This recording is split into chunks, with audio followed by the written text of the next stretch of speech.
Today is a big day because today version 7.0 Snezhnaya has came out and I am so excited, dude. 4.5 years of playing Genshin Impact. I am finally here, man. So it has been a long wait, but I'm here now and I am excited. Okay. Let's go. Whoa.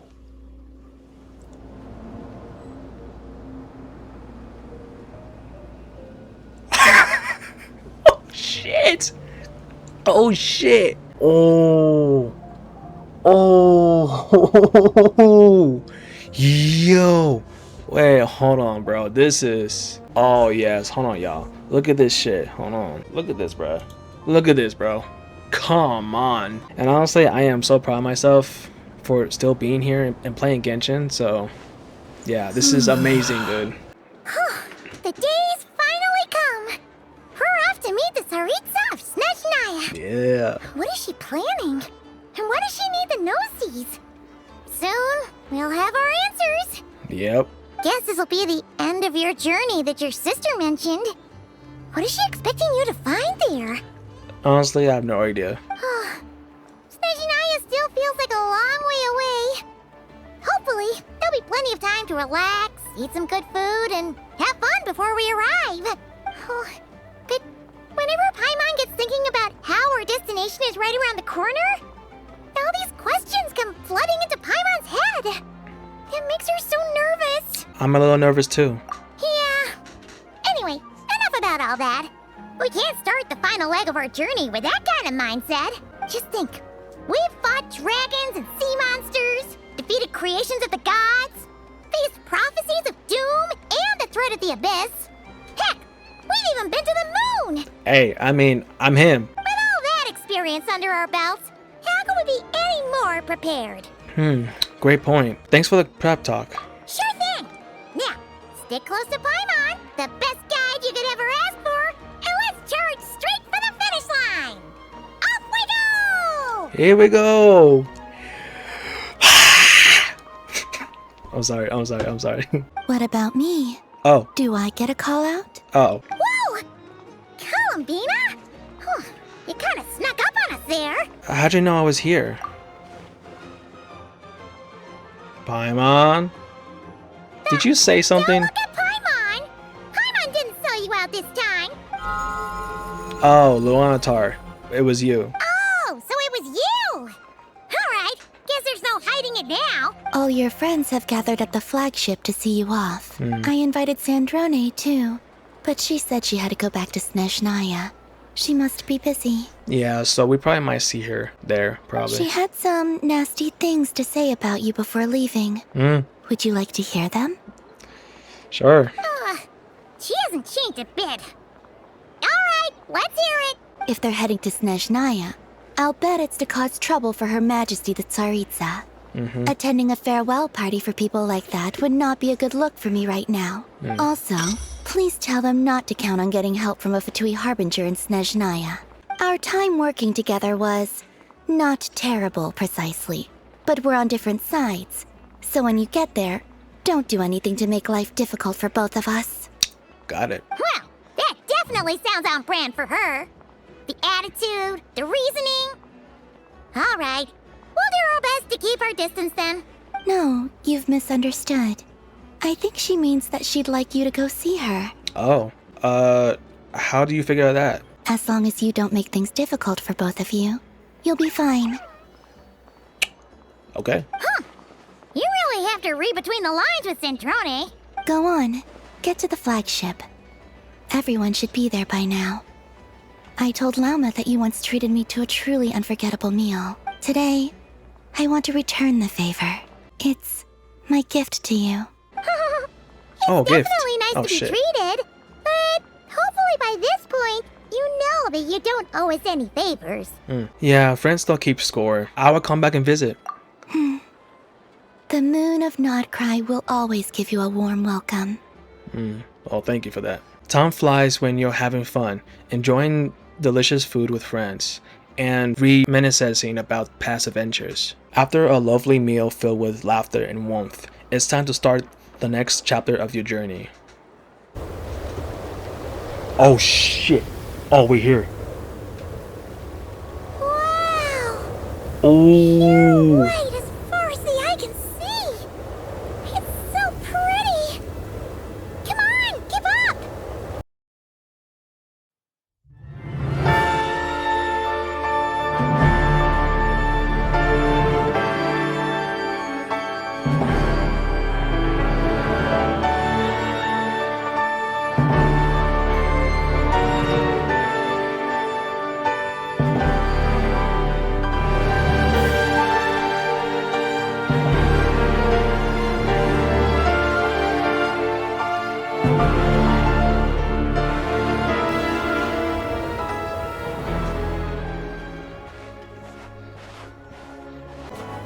Look! They look similar to the ones in Notcry. Ooh. You know, just minus the effects of Kuvaki.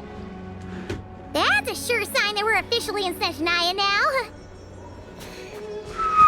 Hey, what's up, big fella? What you doing? Alright, for sure. There's gotta be a treasure chest around here somewhere.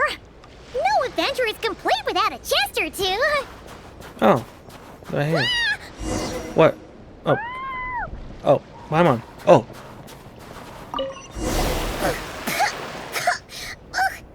Paimon got a mouthful of snow.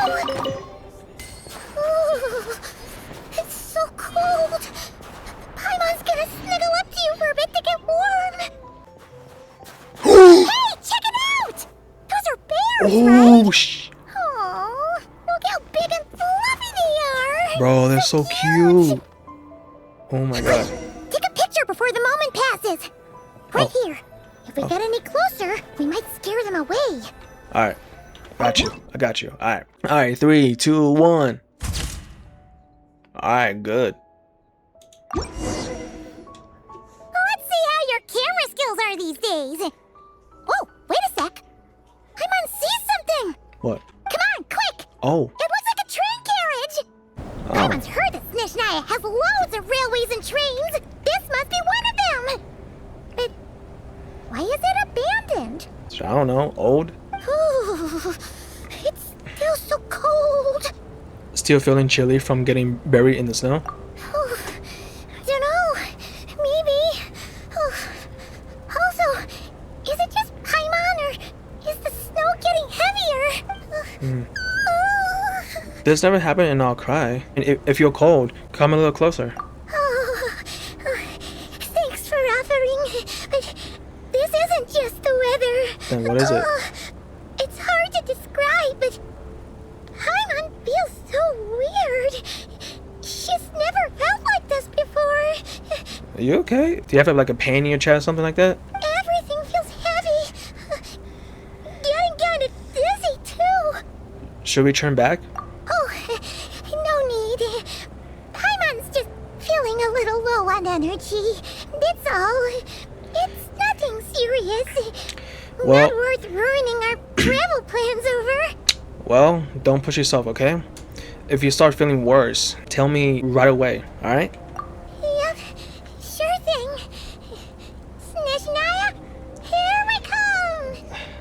Oh my god, I feel a little nervous now. Oh shit, not this again. Whew. Seems like the snowstorm is getting worse by the minute.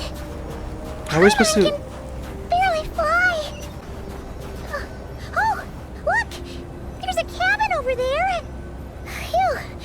Let's get out of this storm. Oh.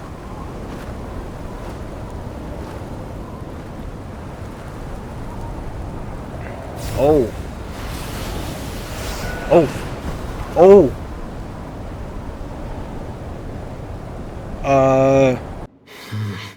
What is this place? Where's Paimon? I need to find her fast. Oh no. Paimon. Or... Paimon! Paimon! That's strange. Where could she be? Fire. I guess I'll try further ahead. Hang in there, Paimon. Oh. Is that a train carriage? Maybe I can get up from the inside. What was that strange sound?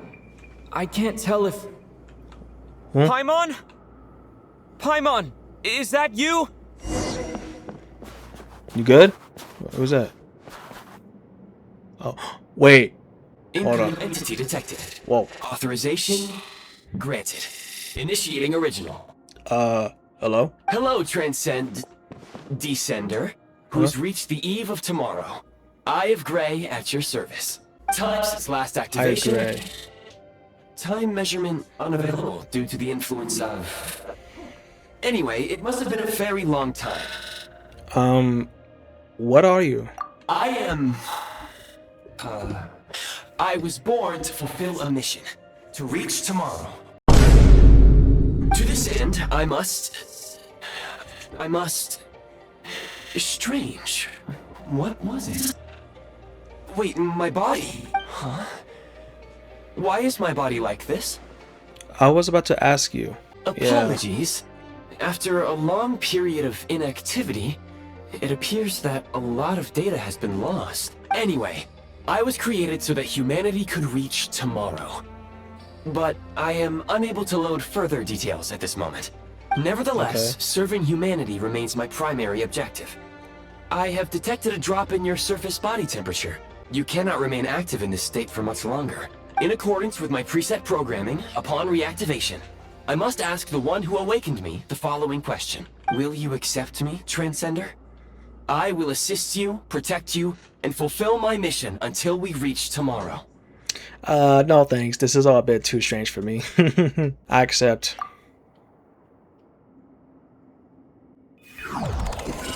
Oh. Okay.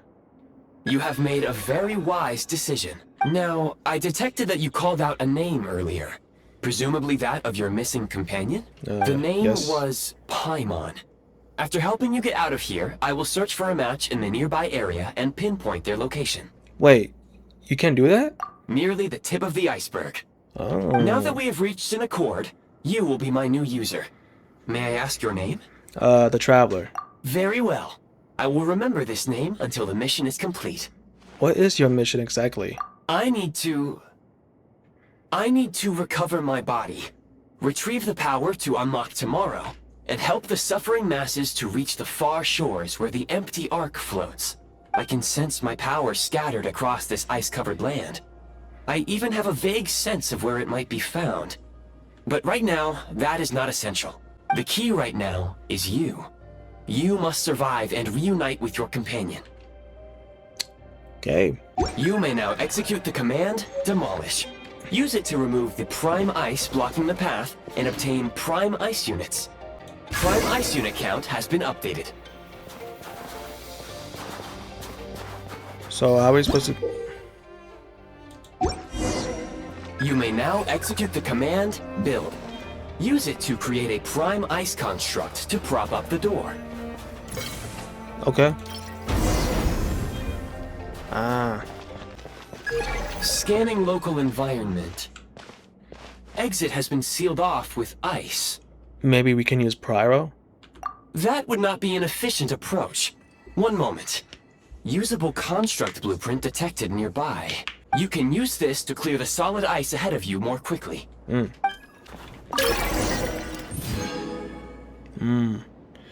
Okay. Construct blueprint added to records. You may now execute the command, Build Heat Source. Generate a temporary heat source to rapidly melt the solid ice.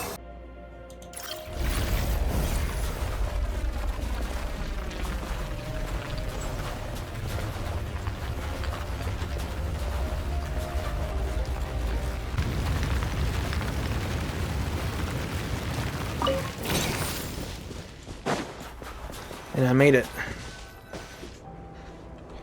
What is that? Kresnik Crystal located. Please collect at your earliest convenience. The recent construct you built provides highly efficient heating by utilizing the unique properties of Kresnik Crystal. Unfortunately, Prime Ice constructs have a very short lifespan and cannot be stabilized during the development period. Hence, the authorization to use Kresnik Crystal was granted. That said, I have already forgotten what warmth feels like. Maybe when you get your body back. Yes. Perhaps then, we can warm ourselves by the fireside together. That's kind of gay, dude. But for now, all you need to remember is this. If you collect Kresnit Crystal, I can extract the energy within and use it to maintain your body's surface temperature. Signs of physiological activity detected in the distance. That's a house. It is highly likely to be your travel companion, Paimon. Oh, she's in there. Go. Go now. Be reunited and sing together. May all the people be united as one. May all of life rejoice in unison. Approaching the target location, scanning for signs of life. Life forms detected. 2. 2.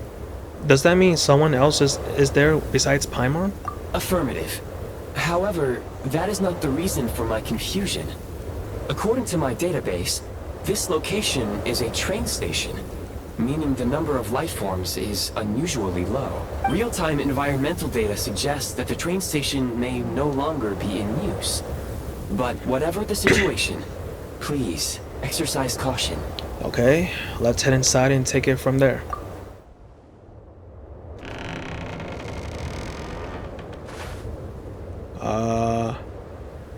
Anyone home? Oh, Paimon! Paimon! You okay? Who's there?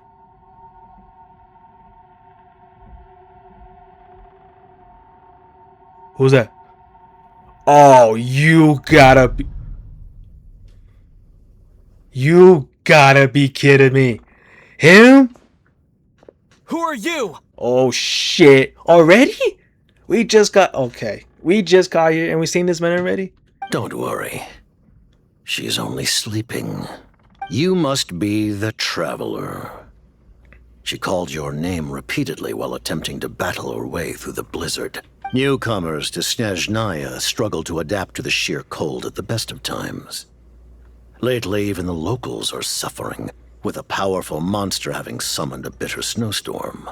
You two must be very important to one another.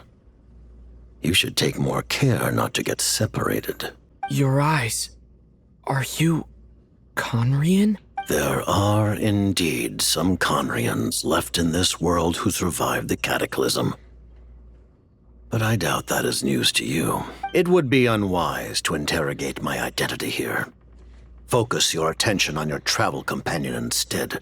Okay, better question is that why did you help her? We will meet again very soon.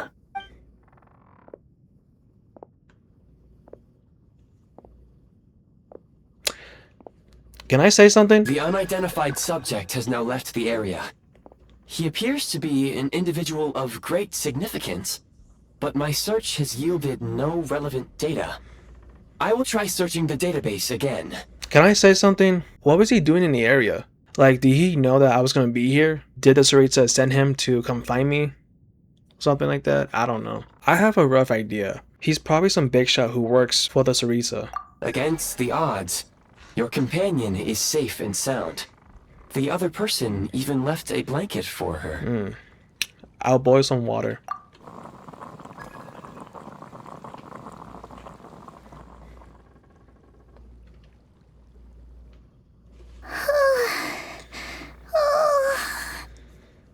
You good? Traveler! Oh, thank goodness you're okay.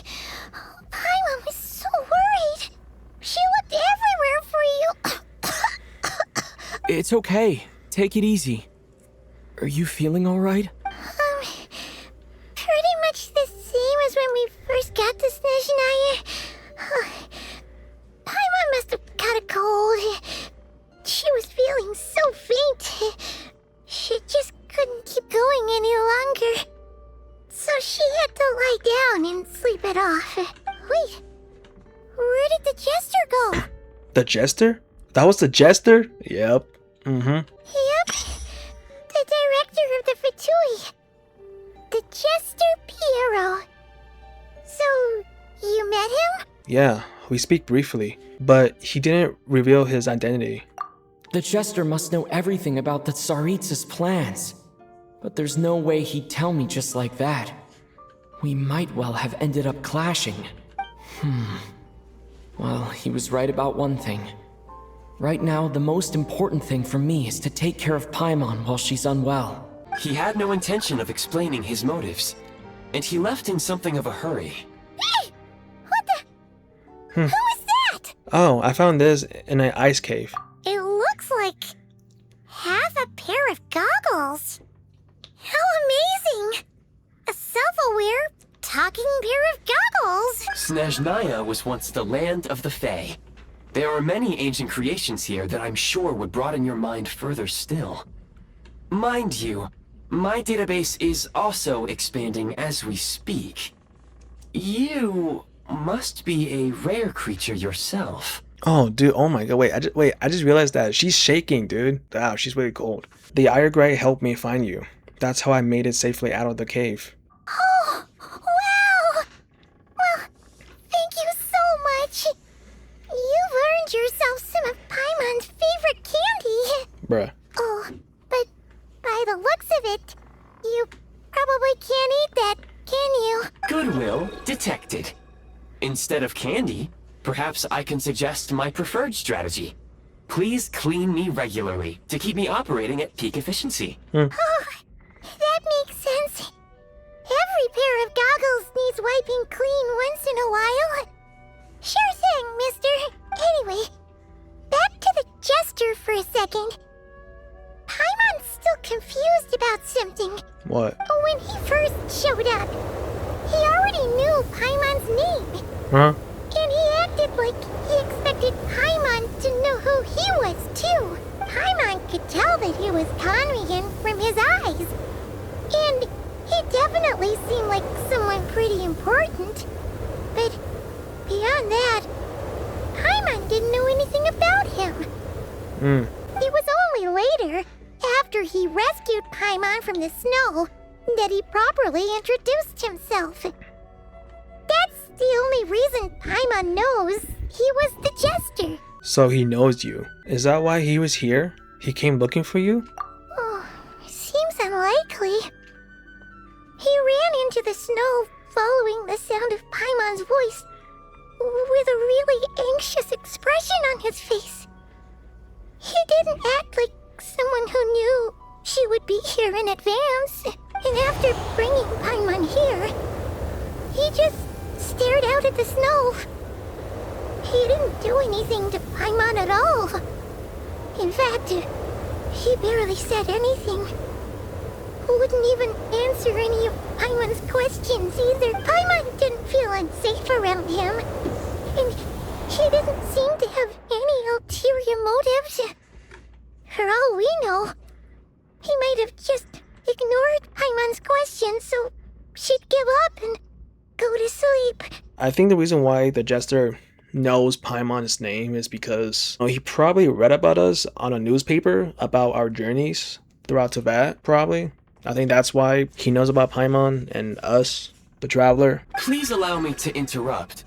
Fatui and director are unfamiliar terms. May I ask for clarification?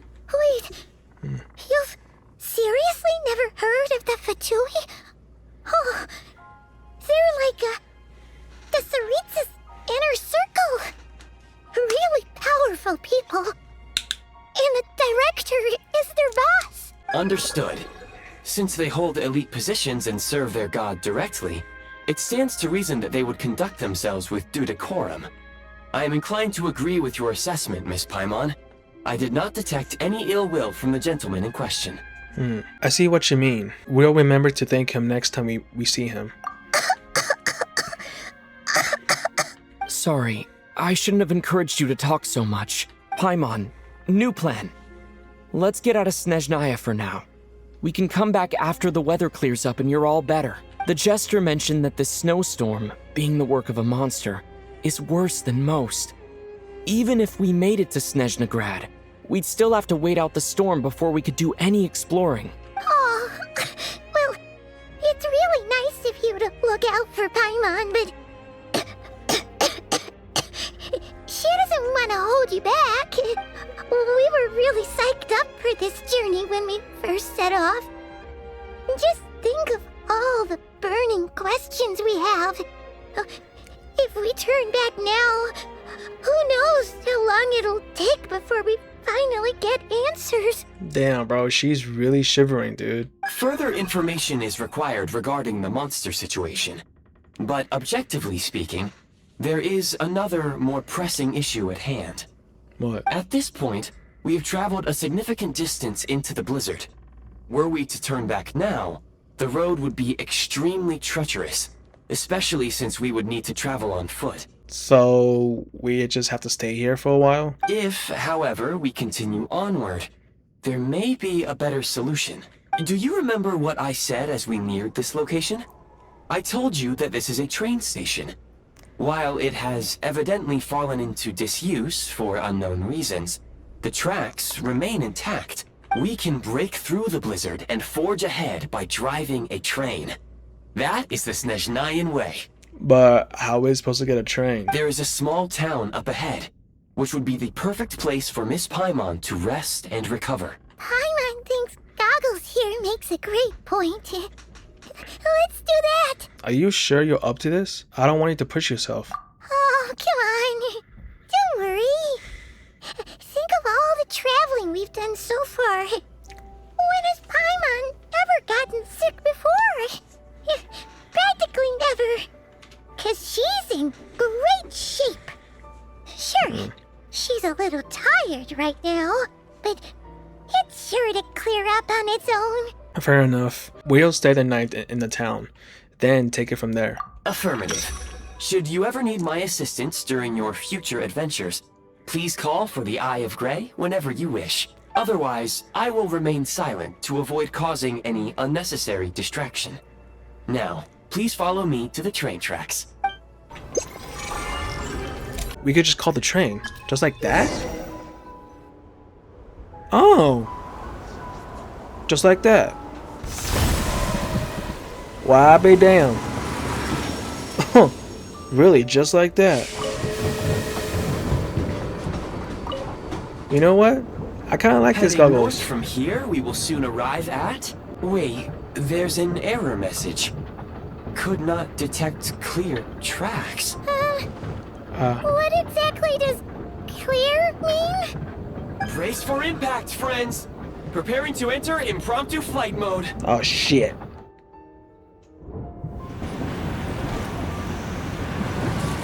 Ah shit. What? Oh.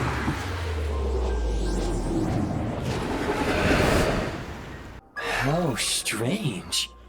Not only was the station's status different from my records, but even the railroads and the terrain itself have changed substantially. Paimon, are you okay? Yeah. Thanks to your quick reflexes. My sincere apologies for putting you in danger. I'm afraid I'm as confused by all this as you are. We need to find a way to update your database. Shame about the train. Agreed. This is likely a consequence of outdated railroad data. The discrepancies between the old data and present reality are far greater than I anticipated. Fortunately, our crash landing has at least brought us much closer to the town. Oh. According to the data, anyway. Your data had better be right this time. I can assure you, it certainly is. Please look this way, Oh. and you will see a Kresnik's torch. It seems our ill-fated train ride was a blessing in disguise. We have taken the shortest possible route. It wasn't what you called uncomfortable though. Rest assured that I will take user preferences into account next time I plan a route. Next time, I will get it right. Well, you better. Ooh. Excuse me, is there an inn nearby? No? I'm sorry, but they've all closed. Oh. Sorry to interrupt. We're looking for a place to stay. I can't even afford to warm my own house, let alone run a business. Okay, my fault. Excuse us. Is there anywhere we can stay around these parts? I'm afraid not. You'll have to try your luck somewhere else. Wait. Who's it? All we can do is wait for the next shipment of Kresnik Crystal to get here. Wait. Who is that? Is that? Oh, don't tell me who I think that is. Is that a yellow shot? It's him. Hi there. Do you know if there are any inns still taking guests in this town? Doubt it. They're probably all closed. Whoa. No one has enough Kresnik Crystal to heat their own homes, let alone a business. Whoa, hold on. His voice is deep. Hold on. What a bummer. I was expecting his voice to be a little bit higher, but damn. I clocked you a while back. You adventurers or something? We don't get many tourists in inland Snezhnaya these days. Why is that? Oh. Because of the snowstorm? In part. But the bigger reason's Project Stuzha. Since it's Her Majesty's will, we have to put up with it whether we like it or not. I don't really know what Project Stuzha is. Oh, sorry. I assumed it was common knowledge by now. Basically, the Tsaritsa is planning something big. Something that requires an enormous amount of energy. Even if they used all the surplus Kresnik Crystal in Snezhnaya, it still wouldn't be enough to meet demand. So, the Vetja passed a resolution requiring all factories and households to reduce their energy consumption. The policy has thus been charmingly named Project Stuzha, meaning bitter cold. A large council where various interest groups and Snezhnaya hold key meetings to discuss the state of the nation, issue decrees, and assess policy. Word has it that airing out views and requests from different wings of society before making a decision has been a tradition in Snezhnaya since its very founding. Bitter cold. So, like, it's gonna be a cold winter, folks? You're all gonna have to find a way to get through it? That kind of idea? Pretty much. When you're broke, you scrimp and save. When it's cold, you huddle together for warmth. There's always a way to stretch things out to make ends meet. Trouble is, if you stretch someone out like an elastic band for too long, who knows if they can ever bounce back. You know what? Come with me and see for yourself.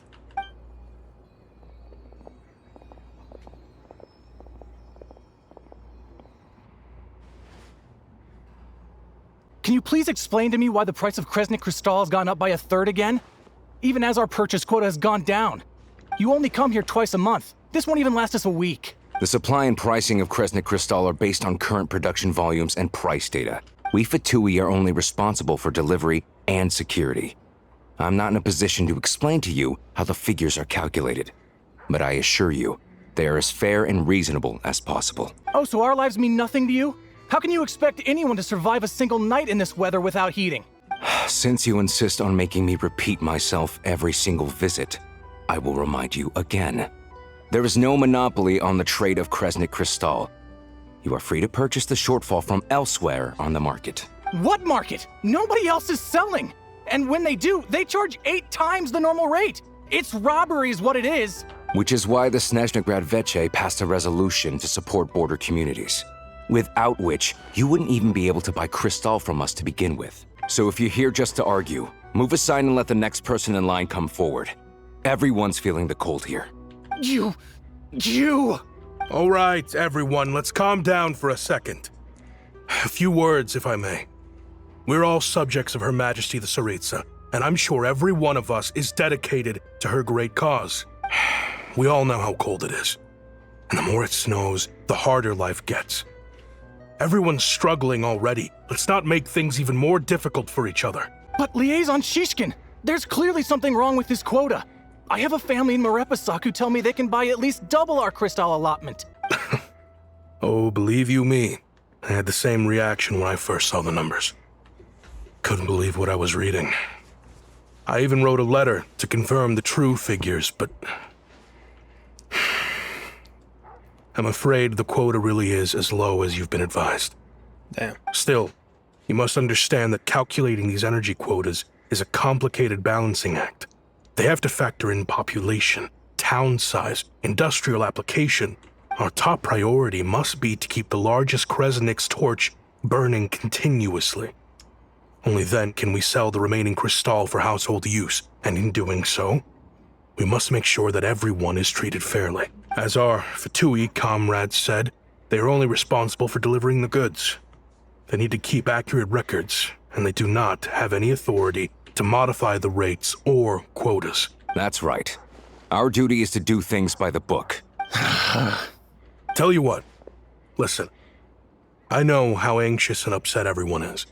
As a matter of fact, I was just discussing it with the mayor. What we can do is open the lower combustion chamber of the Kresnik's torch to the public. You can come to me directly to register, and I will allocate time slots accordingly. I can't guarantee there'll be ample energy for household use, but we can at least make sure you'll be able to boil water and cook food each day. Let's hang in there and make this work together, all right? Fine. I don't see any alternative. So, this is Project Snezhnaya in action, huh? Oh, no wonder nothing's open for business. People are barely getting by. It seems like there's nothing we can do. So, where do we go from here? You were looking for an inn, right? For your, Fae friend? Oh, Paimon's not a fae. Just Paimon.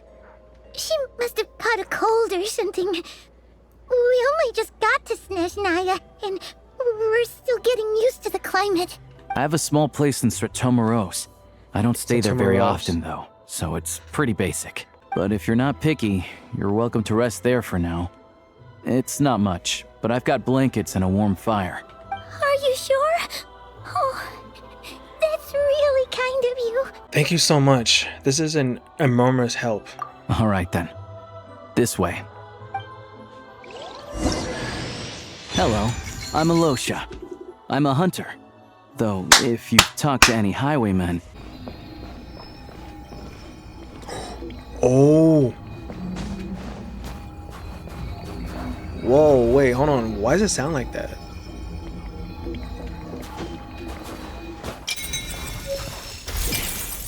Ooh, I got my first ever cryo loose. Oh, so cozy and warm. Paimon's getting nice and toasty. Oh, wait. Paimon only introduced herself so far, didn't she? This is Paimon's best friend, the Traveler. What's up? Good to meet you. I'm Alosha. Alosha. Most good. travelers find the Snezhnayan climate to be a shock to the system at first. But as long as you keep yourself warm, you should be fine. Still, you should keep an eye on your condition. When people are too quick to dismiss a cold, it can easily end up turning into something more serious. Don't say that. Paimon's too young for chronic health issues. Is there a doctor in Steromorsk? I cannot pronounce that shit, man. They aren't in town right now, and they won't be back anytime soon. The train station has been closed ever since these power shortages began. I do a lot of hunting, so I spend most of my time exposed to the elements. But even the animals wouldn't survive long in a storm like this, let alone a hunter. Nothing to do but sit tight in town until the weather improves. Is there any possibility of getting the train station running again? I get that you're in a hurry, but even if the station were open, that doesn't mean there'd be any trains. We could end up stuck here for a long time, I'm afraid. Actually, I have my own train. What? Your own train? Wait, hold on. That train? The one that suddenly fell out of the sky and crash landed on the ice? You saw that? Oh, we got lucky and found it in a cave. Oh, then our luck ran out and we had a little accident. I really like to get to Snezhnaya and find a doctor. Pretty crazy for a random find in the mountains. Well, as long as your train's good to roll, you might get to Snezhnaya after all. I've been doing some digging recently. Turns out, the real reason for the current energy crisis in Stratomaros is that some of the supply is being seized for a private stockpile. But to expose what's going on, I need to catch them in the act. So, I'm heading off to catch a rabbit. Huh? Wait, a rabbit stole the crystal? No, not an actual rabbit, Paimon. It's a figure of speech. Real rabbits couldn't pull this off. They'd prefer carrots to Kresnik Crystal anyway. Do you have a suspect in mind? Shishkin. Mr. Shishkin. Positive Attitude, let's all get along now, shall we? Him? Really? Paimon never would have guessed. I'll come with you. Let's go. Huh? You're coming with? Solving the energy crisis will help get the station running again. Then we can go to Snezhnaya. Oh, okay then. Just give Paimon a second to get ready. Hey, you stay here and rest, Paimon, alright? We don't want your condition getting any worse, alright? Alright. Guess there's no point pushing myself. Paimon will stay here and hold the fort then. Be careful, you two. Oh yeah, there's one more introduction to do. Tagarin, get in here. Hey, doggy! Oh, a doggy. What's up? Oh, angry doggy. Oh, Tugarin doesn't like being petted then. He likes to think he's above that kind of thing. He's my hunting partner, so he'll be joining us when we head out. Carrots aside, we'll need to stay completely undetected. We can't risk spooking our rabbit, or there's no telling which burrow he'll scurry back into. First, we need to find a way into the train station and see if we can find any real freight data. Shishkin's figures can't be trusted. Then, we get Tugarin to catch a scent and find out which way the crystal went. What are you eating? Oh, check it out. When you're all out of carrots, try jerky. Good doggy. Good doggy. A fellow dog lover, huh?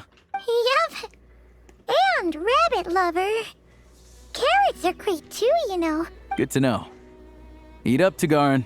We got a lot of work to do. Paimon's just gonna stay here and get some good rest. Alright. You guys, be careful out there. We will.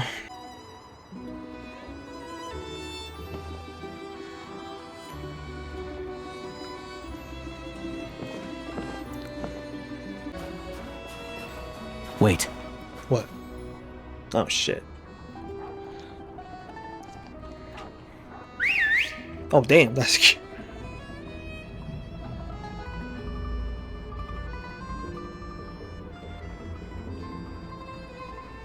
Damn, that scared me.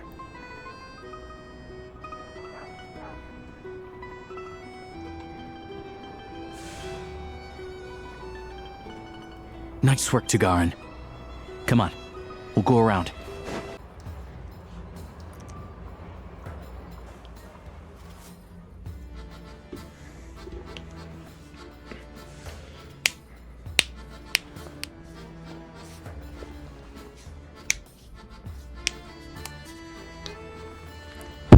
There we go. A freight list. Straight from the Fatui. So Shishkin won't have had the chance to doctor the figures. Looks as new as the day it was printed. I guess no one bothers reading these unless they have ulterior motives. If they did, there'd be no loophole for him to exploit. Yeah, this is all we need. Come on, let's get out of here. Then go track down the crystal. How do we do that? Tugarin's a keen hunter, and catching rabbits is his specialty. Ooh, I could play as the ducky. Alright, what we got? Ooh, okay. Anywhere there's a stove, there'll be the scent of crystal. That's normal. But if he picks up the scent of crystal somewhere and there's no stove around, that's how we know something's up. Oh.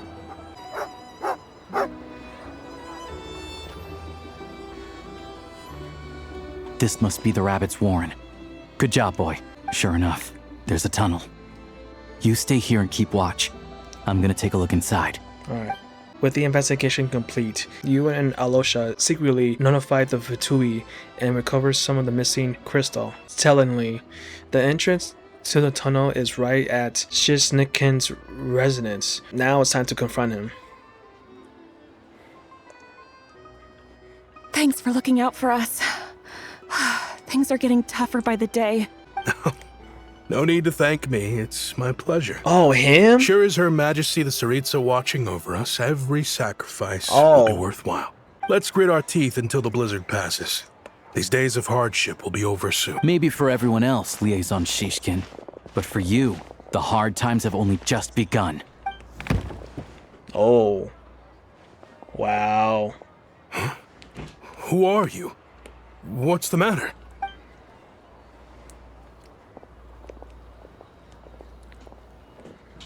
I just had a question for you. Why, when times are as tough as this, would someone hoard more Kresnik Crystal than they could ever use? All the crates here are from the most recent shipment, but they weren't brought here for sale. Instead, they were secretly stashed away. Would you be able to shed any light on the situation, Mr. Shishkin? Me? Why, I have no idea. But look at how much there is. It's quite a godsend. Now there will be plenty to go around. This godsend was found in a cellar adjacent to your residence following a tip from Mr. Alosha. And this is only a fraction of what we found down there. We're still taking a full inventory. The official figures will be finalized shortly. I've always been grateful for your efforts to mediate between us and the townspeople of Sretomaros. But now, Mr. Shishkin, it appears you were the source of the conflict all along. Busted. How could you do this to us? We trusted you to have our backs. You've been lying to us this whole time? Hey, The jig is up. Time to come clean, man. I owe you all an apology. I'm sorry. I'm so very sorry. This isn't who I am. Please believe me, this was a one-time mistake that I will never repeat. We all know how difficult life has been since Project Stuja came into force. Energy is an increasingly scarce resource. People everywhere are getting desperate. But some places have been hit harder than others. I grew up in Alatir, a small village with no train station. Deliveries of Kresnik Crystal have ceased there entirely. If nothing is done, they're all going to freeze to death. You know as well as I do how downright impossible it is to buy Crystal these days. The thought of my poor mother and father, with no one to help them, I felt so afraid. I watched as energy grew scarcer by the week, all the while knowing that their lives were at risk. Then one day, I looked at the Crystal shipment in front of me, and a terrible, selfish thought entered my mind. Looks like I'm just not cut out to be a criminal. I'm so sorry. Once the Fatui have finished their count, you'll see that the numbers match their waybill. I have the official Snezhnayan quotas here. Anyone who has already purchased energy, please make your way over here to correct your transactions. I'll make a batch purchase of Crystal worth 3 months' salary for you all to use free of charge. As for Alatir, I'll think of something else. You don't have to go that far. Yeah, owning up to your mistake is enough for me. You've done plenty of good for the community in the past. I'm not looking for a handout. Drop the act. You claim this was a one-time mistake, but the real reason there's only one shipment's worth of stolen crystal in your basement is that you have an accomplice. Oh? Reporting in, sir. We've conducted a full search of the mayor's house. As expected, we found many crates full of crystal, half of which were still in their original shipping containers. This wasn't your first time at all. You've been colluding with the mayor of Sretomaros for a long time now. The train station's currently out of service, but it does open for a short window every time there's an energy delivery. And every time a train pulls in, you're there on site to take inventory and oversee the workers unloading the cargo. The mayor handpicks said workers. Per his instructions, they transport the crystal by tunnel at night to the mayor's house, and he sells it out of town. But since he can't get the goods out of town by train, he had to arrange an alternative method of transportation. This meant slower sales, which gave me plenty of opportunity to catch him in the act. Wait, the mayor's involved in this too? Oh, damn, the mayor too? That's tough, buddy. Preposterous. What proof do you have of any of this? Basic math. I've spent a lot of time lately counting carriages as the snowstorm rages. Counting carriages? What? The energy consumed by a train depends on its total weight. And since energy is a limited resource right now, it's fair to assume that every carriage is packed full. So, if we take the energy required for the Kresnik's torch, add the sales figures you provided, then compare that figure to the train's theoretical cargo capacity, guess what? The numbers never match. It's always off by 1 or 2 carriages worth. This time, you set a new record. 3 carriages missing. You mean to tell me that you sat around outside, counting carriages, in this weather? I'm a hunter. I have 2 options. Hunt or starve. Well, I've heard enough. The evidence speaks for itself. Take Shishkin and the mayor into custody and escort them back to Snezhnaya. You cocky little brat, ruining my business. Just you wait. So you've been investigating this for a while, huh? Yeah, something felt off. So I just followed my gut. Math isn't my strong suit, though. I'm lucky my dad made me learn enough to get by, but all this number crunching was a million times harder than the aim and fire work I'm used to. Thank you for your assistance. You're a brave lad. Shishkin was quite the cunning criminal, as I'm sure you can tell. He did all of this right under our noses, and we never suspected a thing. A wolf in sheep's clothing. He had everyone fooled. Even with that sob story he fed us. He was probably trying to keep the mayor out of it, not just mask his own motives. Without the compelling case you put together, even I might have fallen for it. Alosha, was it? Tell me, are you really a hunter? We can go find some wild animals if you want. I'll fire off a couple of shots, and you'll see whether I'm the real deal. I didn't mean to cast suspicion on your identity. It's just, well, I'm sure you've heard of the Rokot. Recently, they've been recruiting people with your kind of talent. They hide in plain sight under false identities, working against Project Stuzha, sometimes directly opposing the Tsaritsa herself. They aren't a violent organization, and their goal is to improve the lives of the common folk. But still, as a member of the Fatui, I wouldn't be doing my job if I didn't keep tabs on them. First I've heard of this. I don't really keep up with what goes on in the city. All I know is, people who don't mind their own business in the city end up paranoid about everything. As for me, I just couldn't stand Shishkin. I'm from Alatir myself, and I can tell you, nobody's lived there in years. Why would an abandoned village need Crystal? Wait, so he lied about his parents? Of course, no one really cares about the fate of that place. I'm guessing today is the first you've heard of it. I see. It does sound quite tragic. Really. Well, thanks again for your assistance, and your friend here too. I will report this incident to Snezhnaya. The Fatui will take over energy distribution until new officials are appointed. We'll also ensure that the train station resumes normal service as soon as possible. Looks like it's my turn to brush up on math now. I never liked it as a kid either.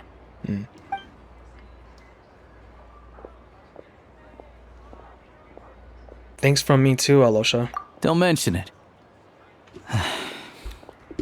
Isn't the soldier overseeing the delivery supposed to verify the quantity of the goods? Was he just careless? Or was he being paid off too? Who knows? Excuse me. I'll take a share of Kresnik Crystal too. Thanks. I need to take a detour before we head back. There's someone I have to deliver this crystal to. Hang tight for a moment. This old lady, she doesn't really know who's who anymore.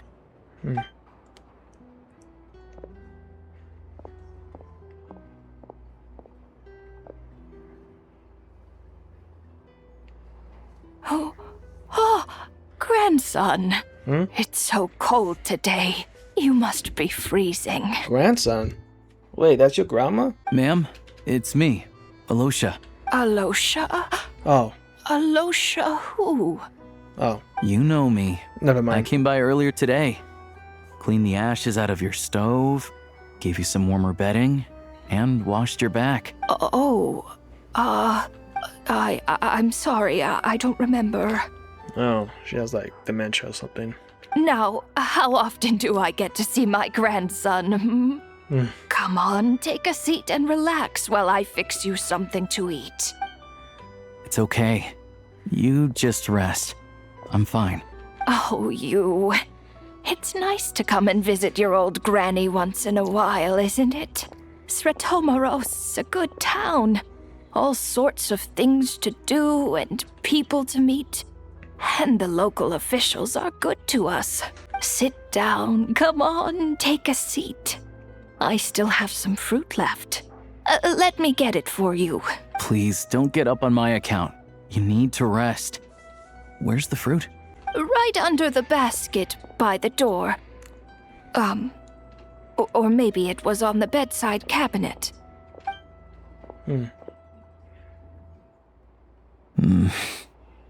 Well, grandson dear, do you like it?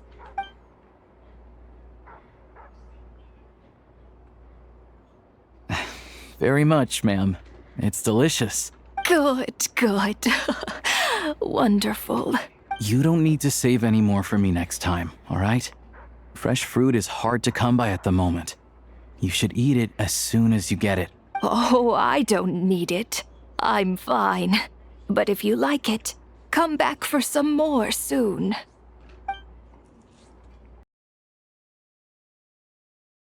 Alusha ties... Okay, I didn't read that fast. Some kind soul must have given these to her. But she always saves the nicer things for special occasions. How did you know her? I met her at the market back before her health began declining. She was a lovely old lady. We're from the same hometown. Not many people have heard of Alatir. And if they have, it's usually for all the wrong reasons. There's a gang of highwaymen that came from there. Now that it's an abandoned village, it's rare to find anyone who shares fond memories of our hometown. So after we got talking and realized we were from the same place, we decided to keep in touch by letter. I first learned of Stratomoros's energy supply problems from a passing comment in one of her letters. Then, after her health went downhill, I started visiting more often to check in on her. The town's been in decline for a while now, but because of her memory problems, she thinks of it as the bustling, prosperous Stratomoros still in its heyday. That said, I kinda appreciate her optimism. There's not much of it going around in this world of ice and snow. Sorry, maybe I should have asked. It's fine. Everyone grows old. In Snezhnaya, some people believe that in your final moments, you'll sense a familiar presence by your side. You turn to look at them, but their face is blurry. So you focus hard, trying to make out who it is. And when you finally see their face, the Grim Reaper reaches out and takes your life. Oh, whoa, okay. She still calls me grandson, though. So at least I'm not a blurry face in her world just yet. Come on, let's get back and see how Paimon's doing. Paimon, we're back. Are you feeling any better? Yep. Paimon's not cold anymore, but she's still a little dizzy. Flying probably isn't a good idea right now. Paimon might lose her balance. But Paimon's sure she'll be fine. It's probably just from getting hit on the head by that pile of snow when we first arrived in Snezhnaya. Her complexion's looking much better. Let's keep an eye on her. I still think we should see a doctor when we get the chance. Sure, but enough about that. How did everything go on your end? Are you all set? Did you have any trouble? I'll explain. It's a bit of a long story.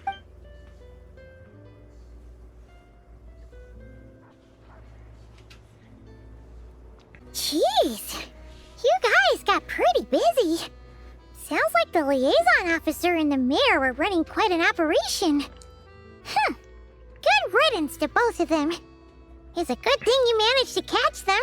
So, you said the train station will open again soon, right? And everyone has enough crystal now? Yeah.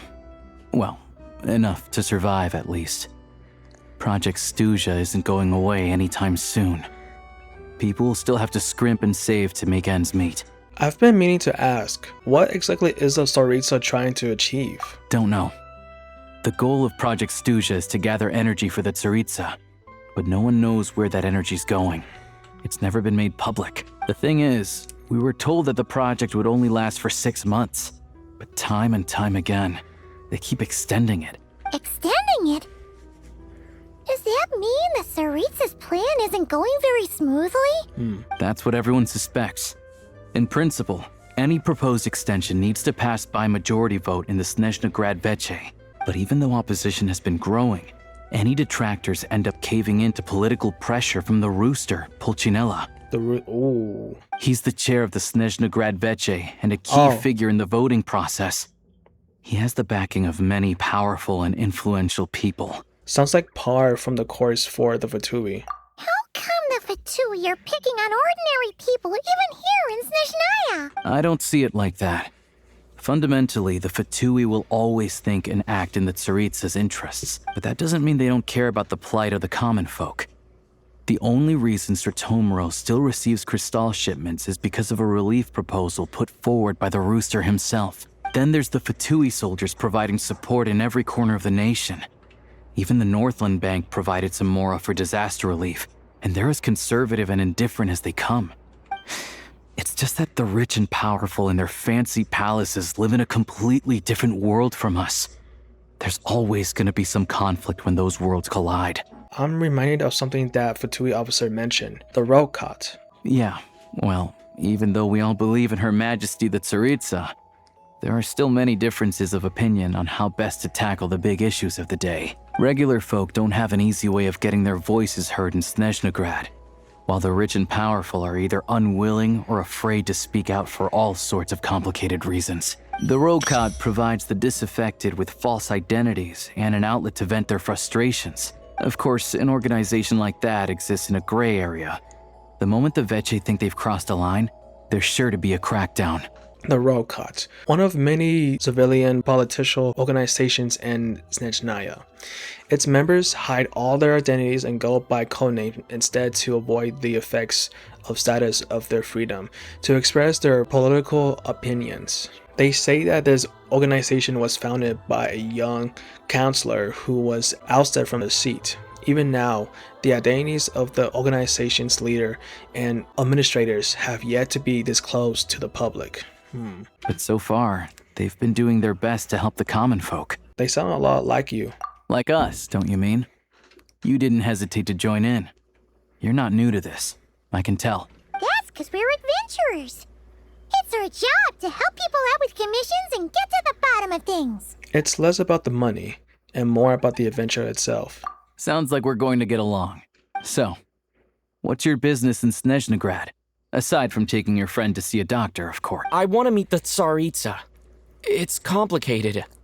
I've had run-ins with many of the Harbingers along the way, and I really need to know what the Tsaritsa is up to. Her ultimate goal? What the Gnosis mean in all of this? Since I've made it this far in my journey, I have to find the truth. Whatever it takes. Wait, so... No way.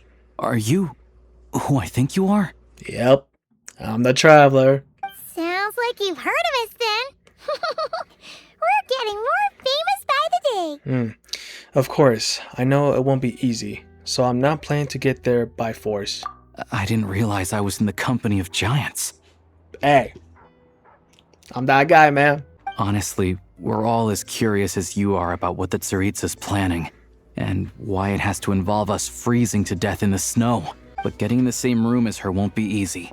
The common folk aren't permitted to meet her at the best of times, and right now, she's probably not even in Snezhnegrad. Really? Word is, she's heading east on a campaign to slay a monster. That one that's been summoning blizzards? Yeah, so you've heard of it. A wild, unpredictable monster with the power to summon snowstorms. It also absorbs everything around it into its body, so it's growing constantly. Now, it's so big that the Tsaritsa has deemed it the #1 threat. Luckily, as it grew, it became increasingly less mobile, so it doesn't pose an immediate threat to this town or to Snezhnegrad. I'm sure the Tsaritsa and her personal guard, the Druzhna, won't have any trouble defeating the creature between them. The Druzhna? It's just a question of how long it'll take. The Druzhna, a force of personal guards who answer only to the Tsaritsa. It is said that the Bedli Tsar personally led this force while he still ruled. Most of the members are Vela. Suffice to say, you won't be seeing her anytime soon. You'll have to wait until she gets back. That's fine. Getting Paimon treated is more urgent right now. Fair. Well, the Fatui will be taking over management of the train station for the time being. Things should be up and running by tomorrow. Once it's open, we can see about getting your train towed to the station. Whoa! That's gotta take a lot of manpower. Are you sure we can talk them into it? The Fatui aren't exactly spotless in this whole mess. Plus, we helped them out. Should be easy enough to negotiate. I'm more concerned about what paperwork I need to drive the train? As far as I know, all the paperwork is dealt with upon manufacture. I've never seen anyone check it, so I wouldn't worry. Having a train makes everything much easier. We'll reach Snezhnaya in no time. I need to head there myself anyway. Got some game to trade for Mora. I know a good doctor in the city. I'll introduce you when we get there. Oh, thanks so much. Let's get a good night's sleep ahead of our big trip tomorrow.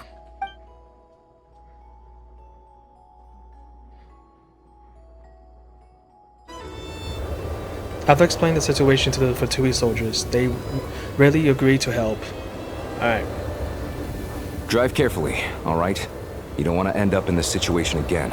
Also, I don't think I've seen a train like this before. Is it a new model or something? Yeah, I guess. Not a fan of small talk, are you? Anyway, take this. It's an up-to-date map of the Snezhnayan rail network. All the track switching is automated. So, as long as the train's moving, you don't need to worry about collisions or anything. We'll leave you to examine the train's conditions yourselves. Fingers crossed nothing's broken. I doubt Sratomaros has any engineers with experience working on this model. Shouldn't be a problem. Thanks for everything.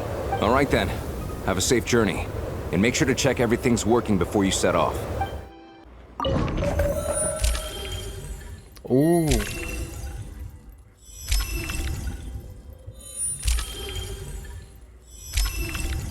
Yo. Let's go.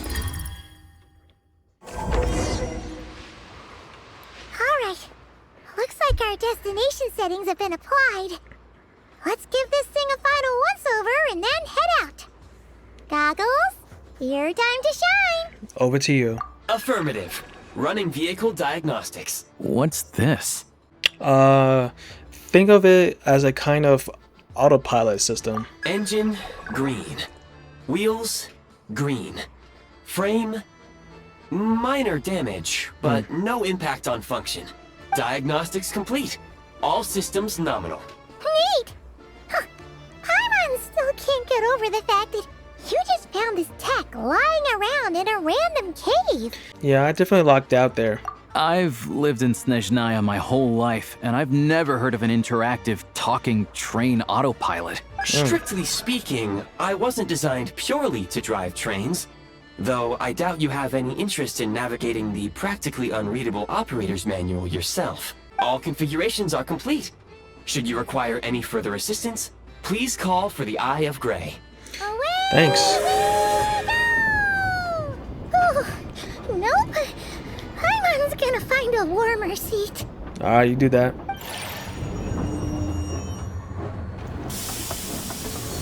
And we are off. Huh? What's going on? What the? What is that? What the hell's going on? Oh no. What happened?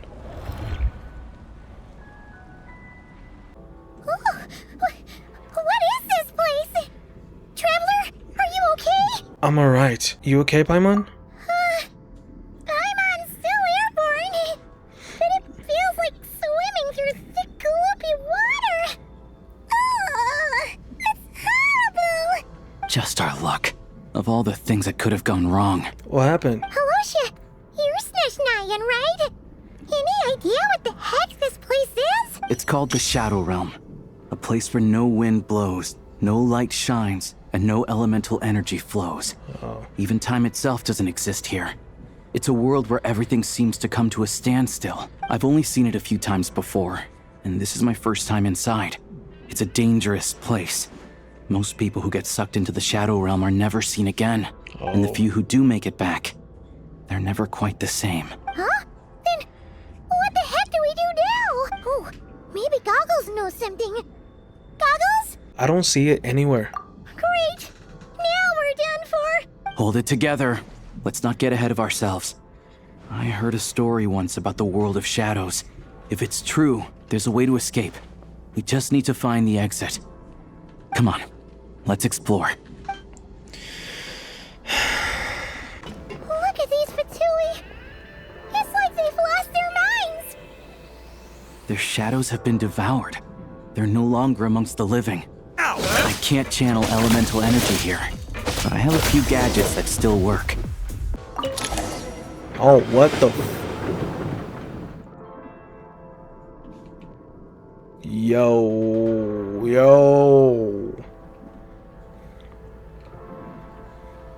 Wait, what's that blue thing? Oh. Is that goggles? Guess we'd better find a way over. Goggles! Hello. I am glad to see the three of you safe and sound. For now, at least. But things aren't looking too good. Correct. We are now inside what is known as the Shadow Realm, the darkest space in the shell, where even the Most High is loath to cast its gaze. Time and space hold no meaning here. It intersects with the world of the Light Realm only rarely, like an air bubble that rises to the water's surface. We must leave this place before it sinks back down into the depths once more. Sounds like you have a plan. Yes. In fact, the very purpose of my creation was likely to... From the Shadow Realm.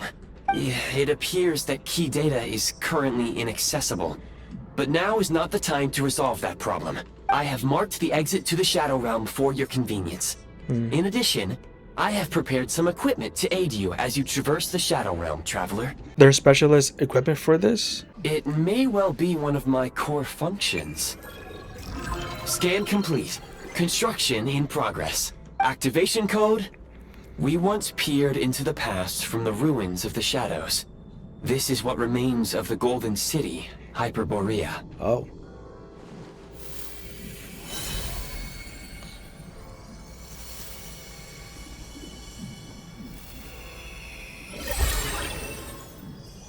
Well. Oh. Yeah.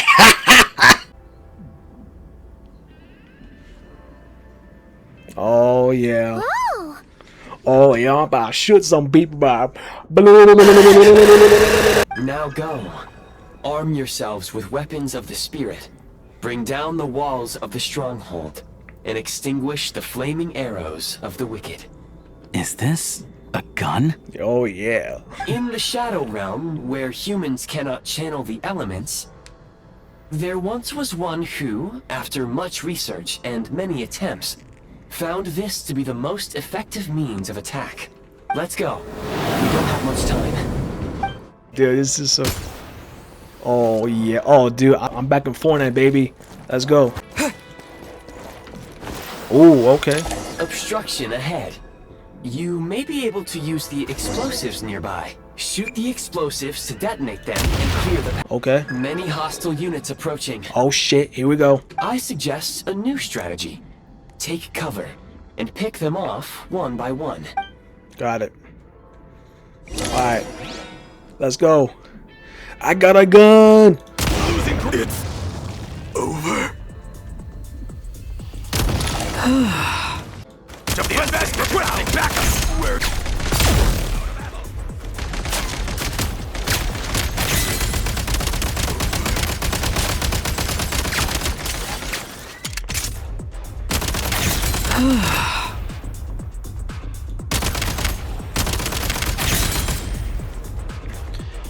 Okay, wait.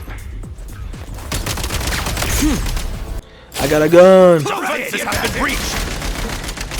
Shit. This is so stupid. I can't, bro, move. Time to catch my breath. Taking cover. Switch mode. Light him up. Fall back. Can't take much more. Need a refill. Fall back. The advantage is ours. Die! Where's the backup? Light him up. Where's the Demolition time. defenses have been breached? Can't take much more. Can't take much more. Where's the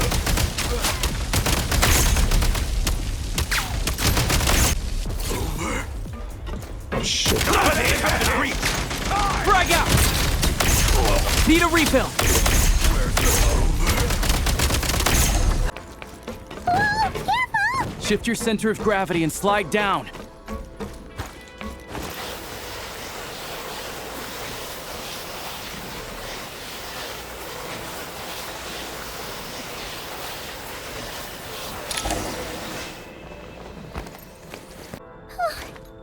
much longer is this gonna take? The exit is right ahead. We are very close now. However... It's like they're trying to keep us trapped here. That platform and the carriages are swarming with undead Fatui. Guess we gotta storm through. Let the land.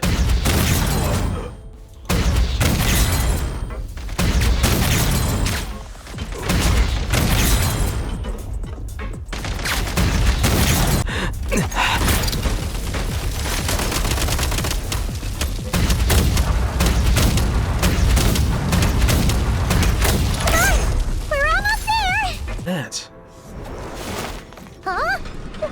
Why is everything shaking so much? Looks like the Shadow Realm is about to sink back down into the depths. The exit is right here. You mean this weird bubble thing? Wait, how exactly do we... No time to think. We just gotta go for it.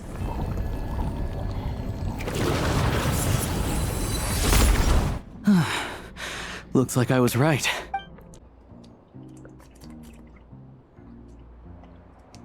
And we made it. I can't believe the Shadow Realm manifested right on the railroad tracks. It's almost unheard of.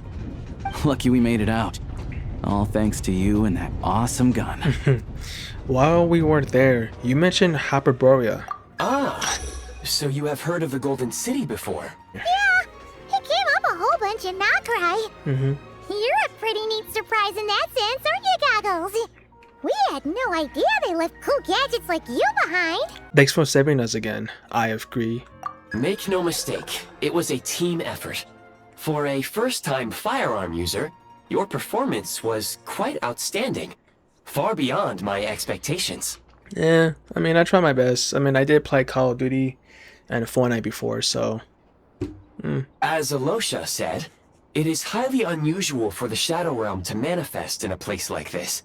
But we should still watch out for similar dangers ahead. Oh, let's hope not. If anything else goes wrong with this trip, Paimon's gonna have train trauma for life. The Shadow Realm can appear anywhere, not just on the railroad. I am simply advising that we take sensible precautions. Now, if you wish to further calibrate and upgrade your firearm, you may do so over there, provided you have the necessary components. Please take a moment to catch your breath while I repair the body of the train. Amongst other things, this will ensure Paimon is a little warmer while on board. Oh, thanks, Goggles. You're a trusty train conductor. Well, maybe trusty isn't quite the right word, considering. Anyway, at least you get the job done. So the gun can be upgraded? Yes, of course. And just like the Eye of Grey, I am sure it will be a great asset to you in your future adventures. If not the trustiest, then it will at least get the job done. Let's get some fresh air while the Eye of Grey fixes the train. Will you be okay, Paimon? Yeah, sure. Paimon wants to forget all about the Shadow Realm. It was so creepy in there. Stretching her legs might help take her mind off things. True. So, what's this place?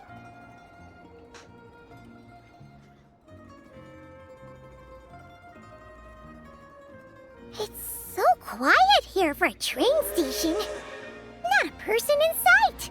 Just abandoned houses.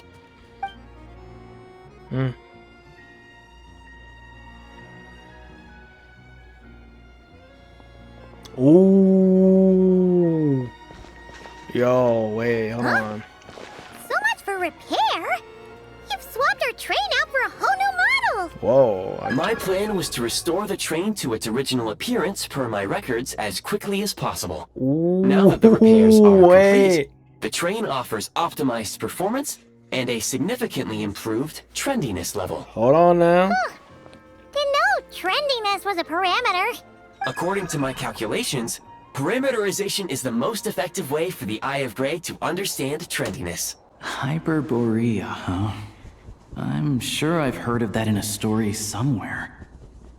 What an incredible little gadget you are. Bro, this is sick. Wow. This is really sick. Yo. They really had to build the railroad over a canyon, huh? You might want to avoid looking down if you're afraid of heights. No, it's not that.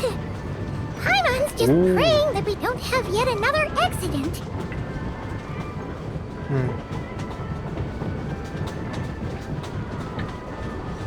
It's kind of like the Polar Express, kind of. You know? Mountain is breathtaking. Reminds Paimon of Dragonspine. Yep. They say this mountain's the domain of a Snegovic lord. A lot of the Snegovic retreated there to live in seclusion, so it's a pretty mysterious place. You hear all kinds of stories.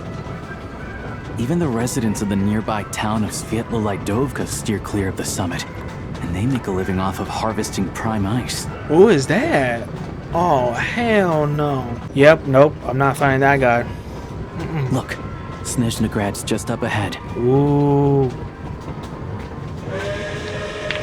And we are here, boys.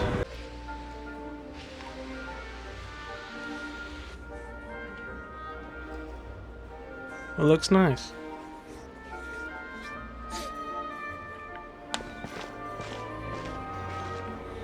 Here we are. Welcome to Snezhnagrad train station, the biggest transport hub in the nation. Wow! It's so majestic! Just flying from one side to the other would probably leave Paimon out of breath! It's built for maximum efficiency, but yes, transferring trains here can be a little tiring. In the future, you can use this train station to travel anywhere you want in Snezhnaya. For now, though, come with me. Let's get Paimon checked out. This way. There's a lift car that goes straight to Sapoliarny. What the fuck? Who is this? Wow, he's even shorter than Shao. What? Look! They have really funny looking heads! Oh my god. Those ones are about the same height as Paimon! But it looks like they can't fly! Oh my god. Those would be Volkudlak and Domovoy. You'll also see the winged Vila and the snowborn Snegovic amongst others. No wonder! We'd heard that Snezhnaya used to be the realm of the Fae. Paimon can really see it now. Bruh, we got furries in Genshin before GTA 6. That's crazy. God damn, bro. There's... Oh my god, dude. They're even shorter than Shao, dude. Holy shit. To the left is the market of Zolny. They sell everything there. You can often find some nifty little trinkets. Ooh. To the right, you'll see the Korolyevsky Theater in the distance. Look at that! Ah. Incredible! Wow. Ooh. Yo, we're finally here, dude. Wow! Snezhnagrad is stunning! Seeing it with our own eyes makes all the trouble we went through to get here worth it! I found it pretty stunning when I first came here too. But I soon found out that stunningly beautiful means stunningly expensive. The prices here are crazy. I'm just a small-time hunter, so Zolny is where I spend most of my time. This way will take us to Podvorier restaurant. They offer food and lodging there, so you can get settled in while I fetch the doctor. Is that gonna be stunningly expensive too? Hey, don't you worry about that, alright? Keeping you warm and comfortable is all that matters. Yeah, I mean, there are places to stay in Zolny, but I highly doubt they'd meet your standards. Most of the stoves are out of crystal, the windows are drafty, and at night, four-legged roommates come out to play, sharpening their claws on the roof beams and floorboards. Yep, no way. Not a chance Paimon's staying anywhere like that. Maybe we can split the cost of the room between us? Paimon still has some savings left. What happened to spawning off me? Come on, it's tradition. Fine then. It's your treat. Paimon will save her money for buying a nice little cake. Don't worry. You'll get some too. I'm glad to see you've perked up. If you find yourselves in the mood for some sightseeing later, there's a few places around here worth seeing. This way leads to Zapoliarny Palace, which serves as the Tsaritsa's audience chamber and also her personal quarters. The adjacent block is kind of a city in its own right. That's Glupov, the headquarters of the Fatui. Oh. Inside, there's a munitions factory known as the Armory Palace, producing a constant supply of all kinds of equipment for the Fatui. A lot of important research happens there too. And over there is the Snezhnaya Vecha, where all the big shots meet regularly to make policy decisions. These places are best admired from a distance. I'm sure I don't need to explain why. Yeah, they probably have super strict security. Yeah. We're not looking for trouble right now. The downtown area is near the center of Zapoliarny. That's where you'll find the restaurants, bookstores, and gift shops. Another place of interest is the Northland Bank, which is over this way. Oh, and I'm sure you'll want to make contact with the Adventurers Guild at some point, right? Oh. That's right here. Ooh, speaking of adventuring, we use alchemy quite a lot. Do you know where we can find a crafting bench? No one practices alchemy at Snezhnaya, I'm afraid. Apparently there's some historical reason for it. Oh. We'll just have to use the one on the train then. Kinda inconvenient. Wait, how come there's one on the train if that's Snezhnayan too? Yeah, that's weird. Maybe we can look into the historical reasons later? Yeah, I don't know. Not my area of expertise. Still, I wouldn't say the absence of alchemy makes life here any less convenient. Anyway... Finally, there's Zolny in that direction. It's mostly residential buildings and factories, but there's a few shops too. Worth a look around if you're interested. That's about it. You guys go ahead and get checked in while I track down my doctor friend. Sounds good. Thanks for all the recommendations. It'll be good to get out of the cold wind. Paimon's starting to feel another headache coming on. Alright, let's get you inside. Podvorye restaurant is right this way. Wait, do I know you? Wait, you're the girl from Lena's story quest. What are you doing here? Oh, it's you, traveler. Just running errands for our parents. They want me to escort their precious human daughter back to the courtside for her regular treatments, that's all. We haven't set out yet, so I figure I stopped by the Zapoplanon to pick up a few things. Linnea rarely gets the chance to come to Snezhnaya. It's only right that I bring back a few souvenirs for her and her Jack Frost. Anyway, the capital is far too loud for my liking. It's impossible to find any peace here. She's tried to stay away.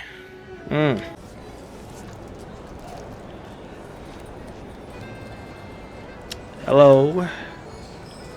What's up, big man?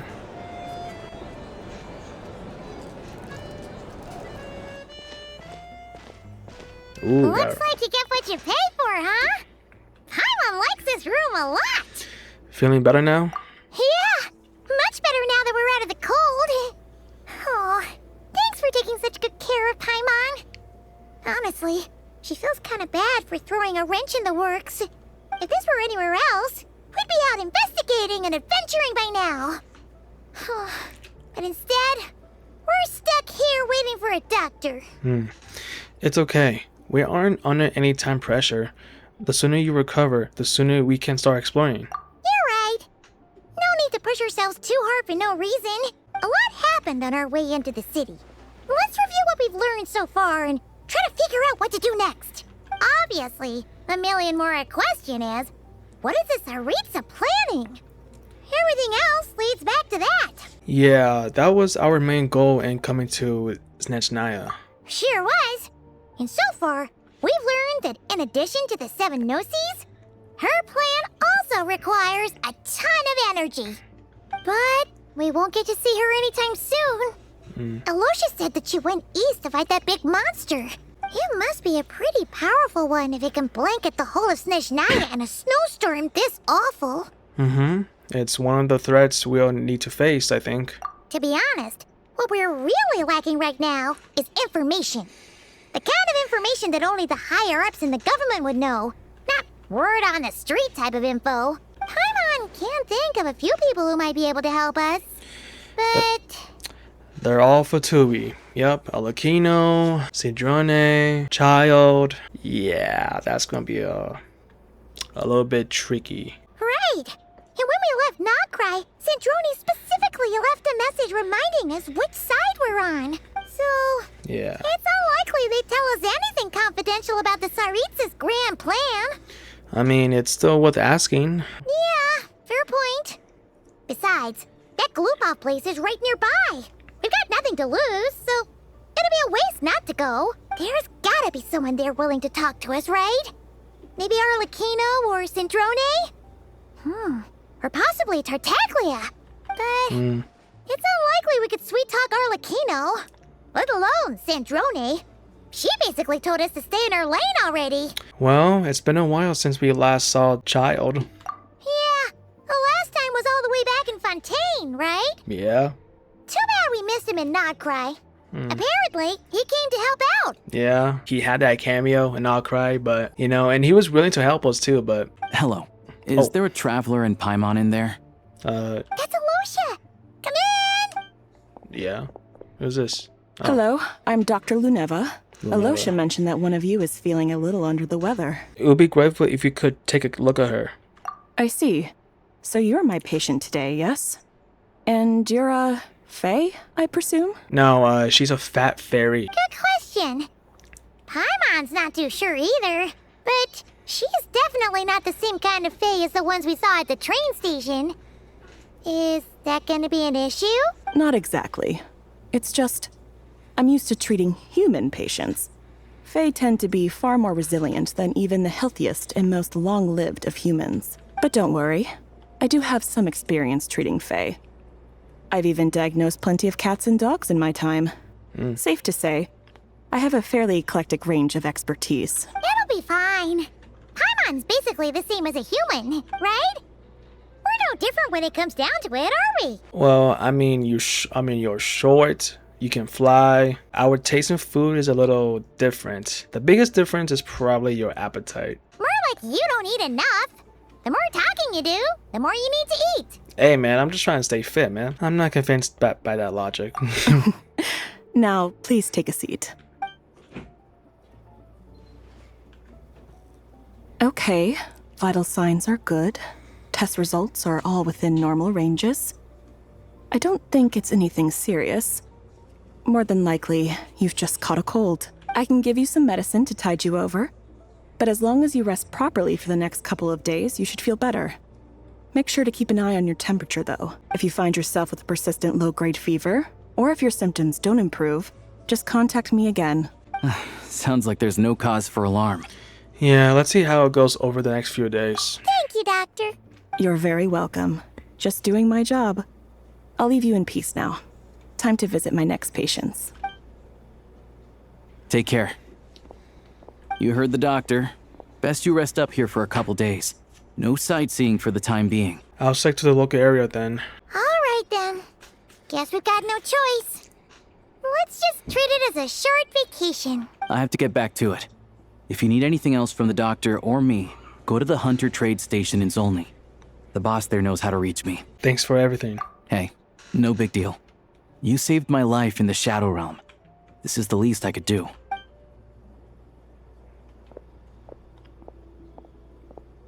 All right, time to find Child and see what he can tell me. Okay, Paimon, I'll be gone for a while. Okay? I'd better not disturb her while she's asleep. With any luck, I'll be back before she knows I was gone.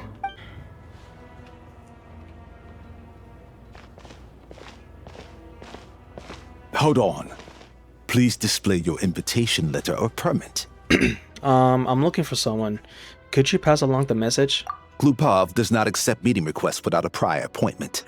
You'll have to apply per the advertised booking process and wait until your invitation letter is issued. But we're all friends. I know they'll want to see me. Might I ask who you're hoping to visit? How about your child, Tartaglia? Another one who thinks the rules don't apply to them. I don't understand why people think they can just talk their way in here. You don't just show up and land a meeting with the Harbinger. But I have to go through the motions for protocol's sake. Honestly, it's such a waste of time asking when I already know what the answer's gonna be. Trust me, we're friends, alright? Wait a moment. I'll pass on your message.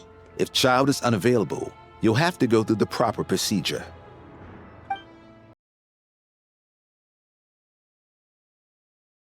Lord outside. Child is a busy man. He's probably not in Glupov at the present. If I were you, I'd cut your losses. No point waiting any longer. Guess I picked a bad time. Even if you two are old friends as you claim, please understand that the Fatui Harbingers are often busy with their official duties. They tend not to stay in Glupov for extended periods. Next time, stick to the rules. Oh. You'll make life easier for both of us. Greetings, Lady Marionette. Snezhnaya? I'll take care of our guest here. It's his first time in Snezhnaya, so it's no surprise that he doesn't know the rules yet. I trust no choice words have been exchanged. No misunderstandings I should be aware of. No, Lady Marionette. No incidents to report. Whew. That was a close call. Good thing I played it cool. I'm the one who show up unannounced. Is that right? Good to know.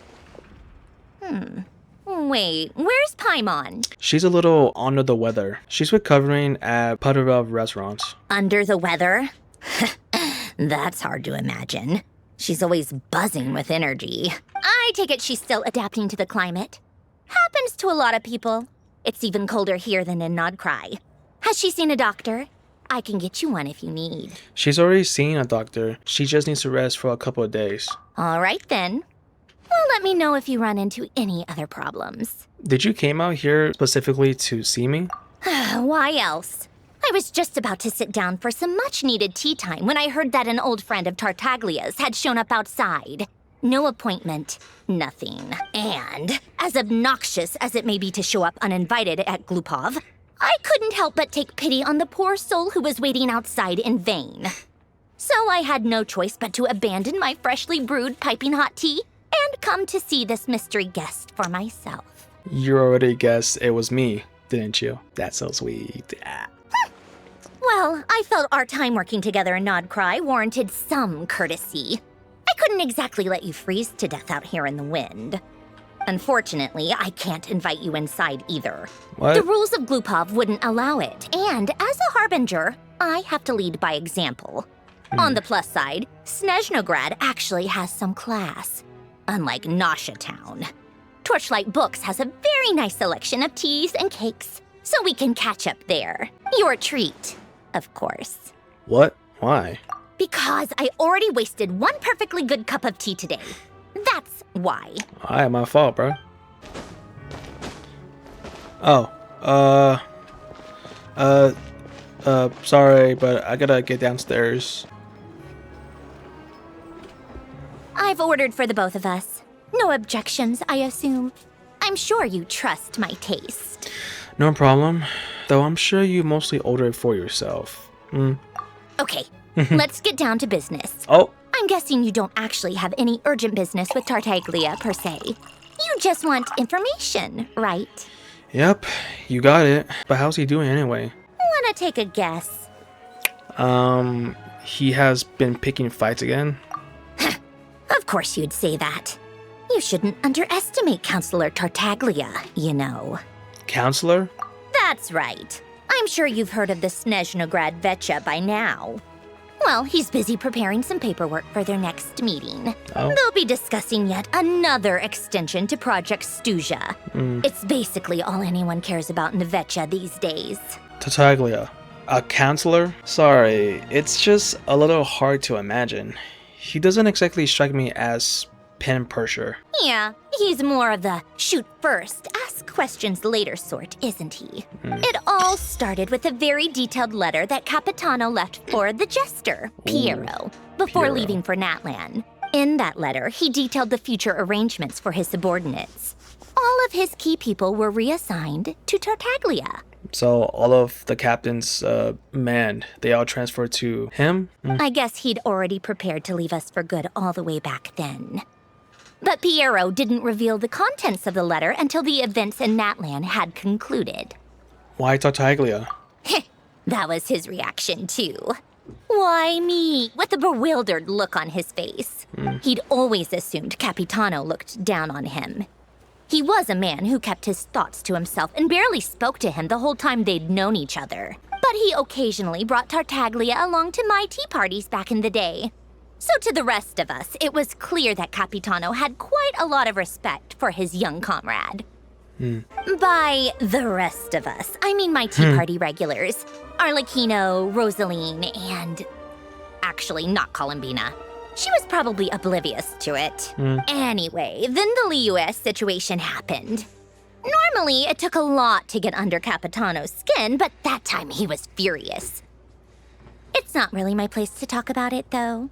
You can ask Tartaglia about it sometime. Basically, Tartaglia probably had the wrong idea about Capitano all along. Right up until Piero revealed the letter he'd left behind. Capitano believed that despite Tartaglia's immaturity, he showed great potential. Plus, he possessed a kind of purity rarely seen among members of the Fatui. That makes sense. Yeah, it's one of the few things that I'd agree those two have in common. But there's one other reason why Capitano chose Tartaglia to assume command of his troops. He knew that after he was gone, several of the others would swoop in on his army like vultures. With the ones who stood to benefit the most being the rooster Pulcinella and Regrator Pantalone. Once they divided Capitano's troops between them, they'd be more powerful than ever.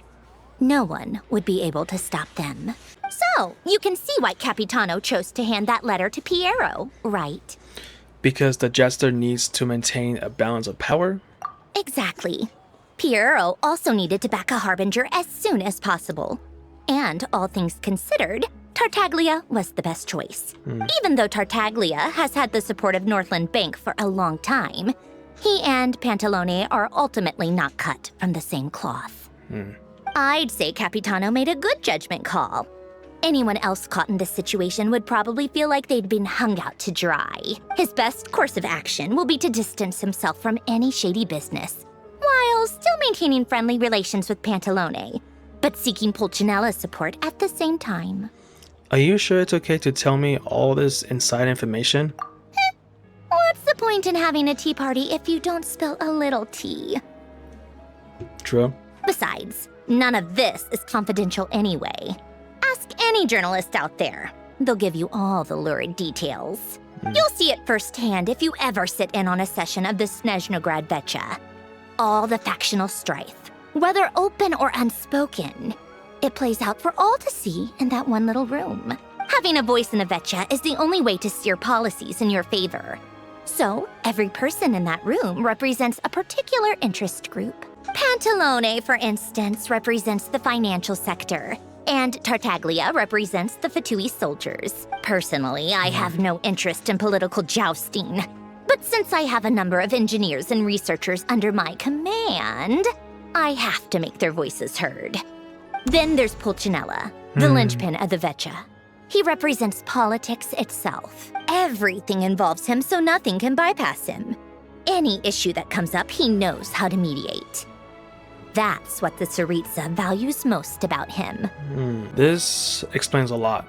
I'm starting to see why everyone is so frustrated with the way things are, but also powerless to change it. A complex web of interests connects all parties involved, and the Tsaritsa sitting at the top adds another layer of complexity.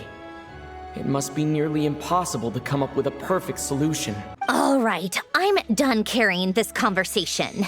Time for you to answer a question of mine. Okay. You must have known that you can get the info you needed from me. So why was Tartaglia the first person you asked to see and not me? What makes you ask that? You're not jealous, are you? Huh? Jealous? As if. Wait. Oh, I think I know what it is. Columbina passed on my message to you before you left Notcry, right? Yep. I only meant you should be mindful of which side you're on. Is that actually why you didn't ask for me? Because you took that to heart? I guess that's part of the reason. I wanted to make sure that I wasn't being disrespectful. You... fair enough. It's not your fault. I blame all these politicians I've been hanging around with lately. Always beating about the bush when they talk. I guess it must have rubbed off on me. Anyway, just ask for my help next time, okay? Little things like this are no problem. Lady Marionette. What now? Can't you see I'm on my break? Whatever it is, just leave it on my desk. I'll look at it later. Sorry to disturb you during your break, ma'am, but I'm afraid it's an emergency. Isn't it always? I've told you before. Fixing the tracks and transporting ice blocks does not constitute an emergency. The equipment in Svietlo-Lidovka is in urgent need of maintenance. With how the weather's been recently, we suspect that the cause is a buildup of snow, exceeding the maximum weight limit. The supports on one of the machines broke and fell, awakening a dormant beast and leaving many of the ice miners trapped in a nearby ice cave. Luckily, Odette's team was nearby and launched a rescue operation. But we're still facing a severe manpower shortage for both the rescue and engineering teams. I guess that's it then. Our tea party will have to end here. I'm the only engineer you'll need. I kind of want to go with you, but I promised Paimon I wouldn't go too far. Do you actually want to come with, or are you just saying that? I mean, I owe you for the tea you share with me. I can't just stand by when people are in danger.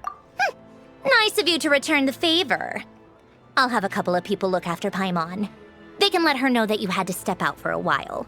Given how urgent this is, I'm sure she'll understand. And honestly, I'd rather have your help than anyone else's. Between your skills and experience, you'd be reliable help. Great, thanks. Sounds like a plan. Then let's go. You, take 2 people to Pavoye restaurant. Find his room and watch it like a hawk until we get back. If anything happens to Paimon, you'll be answering to me. Yes, Lady Marionette. They weren't exaggerating. This is really dangerous. It's a good thing only one of them broke. From what I've been told, most of the trapped miners are over in that direction. I will go rescue them. Yeah, you do that while I check the rest of the equipment. I'll evacuate the people around here as I go. Meet me back here as soon as you're done. Got it. I have to be getting close.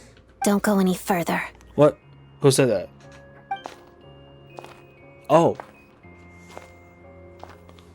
It's too dangerous here. There's a highly aggressive monster on the prowl. You need to leave, now. I'm here to help with the rescue effort. I'm with Snezhnaya. Ah, I see. You're the backup from Snezhnagrad. Oh. Well, I'm Odette. Good to meet you.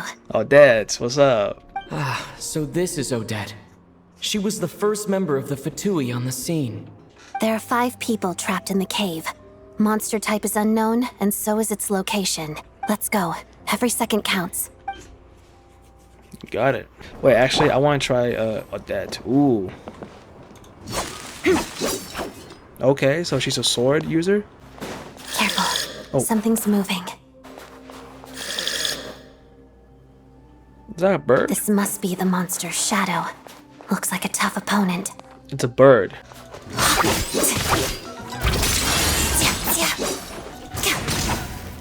Ooh.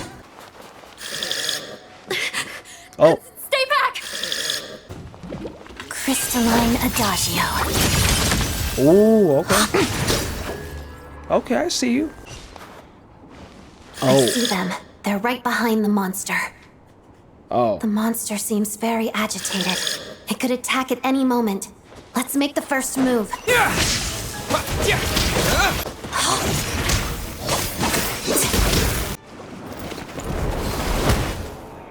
Thank you for saving us. We'd have been monster fodder otherwise. Thank you. Thank you. You're welcome. You should be safe now. Follow this route out. He and I will stay behind to watch the rear. Thank you. Come on, let's go. This way.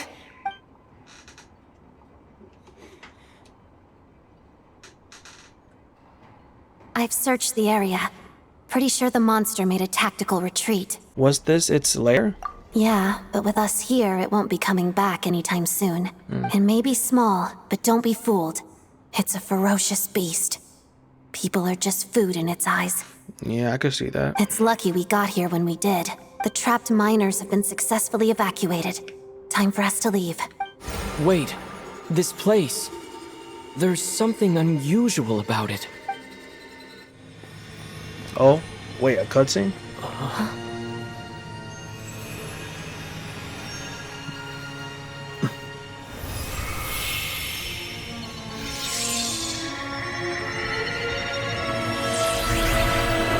Whoa.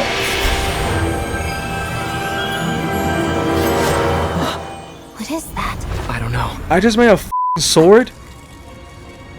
It's back? Guess it has family. Oh shit. Oh shit.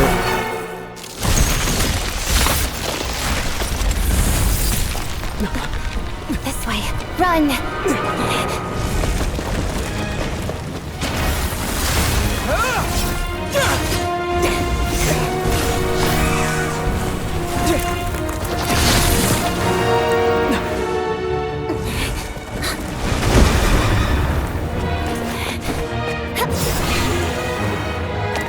Okay, okay.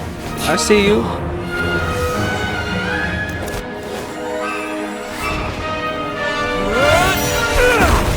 Oh, okay. Okay, using your multiple. Thanks. Okay. Let's get out of here.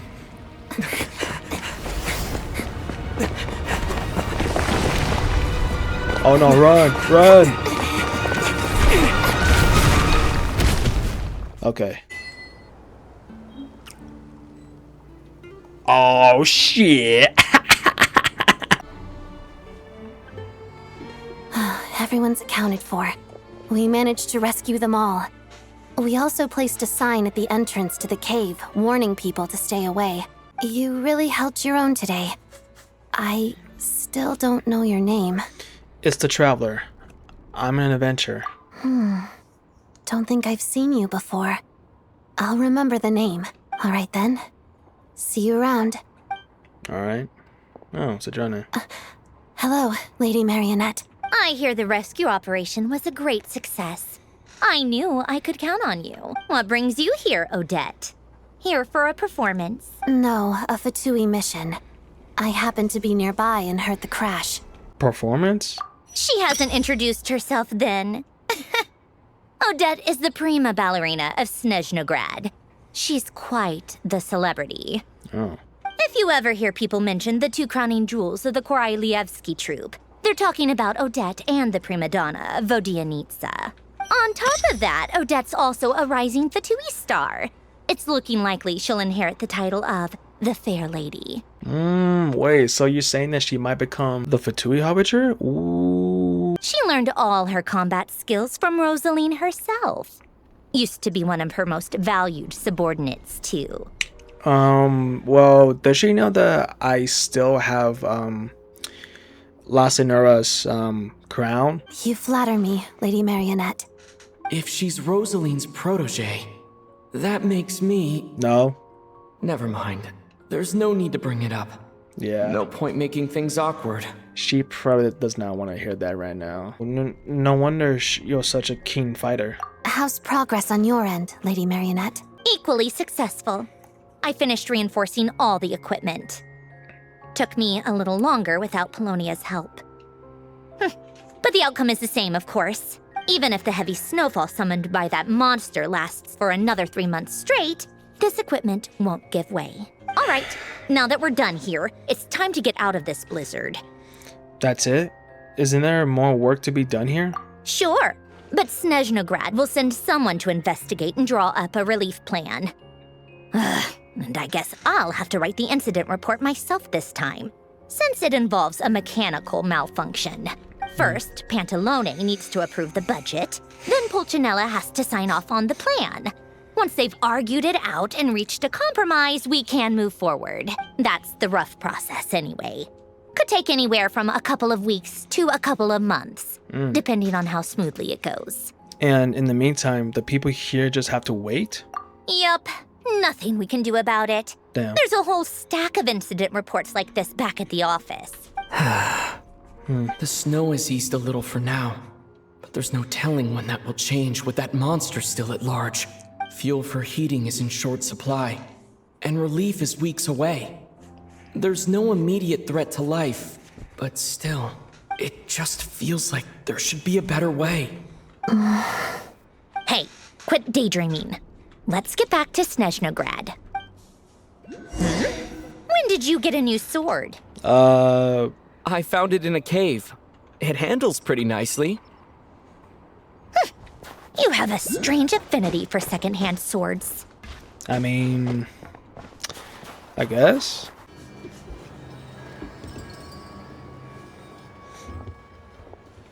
Oh, was that Child? Oh, Child, what's up?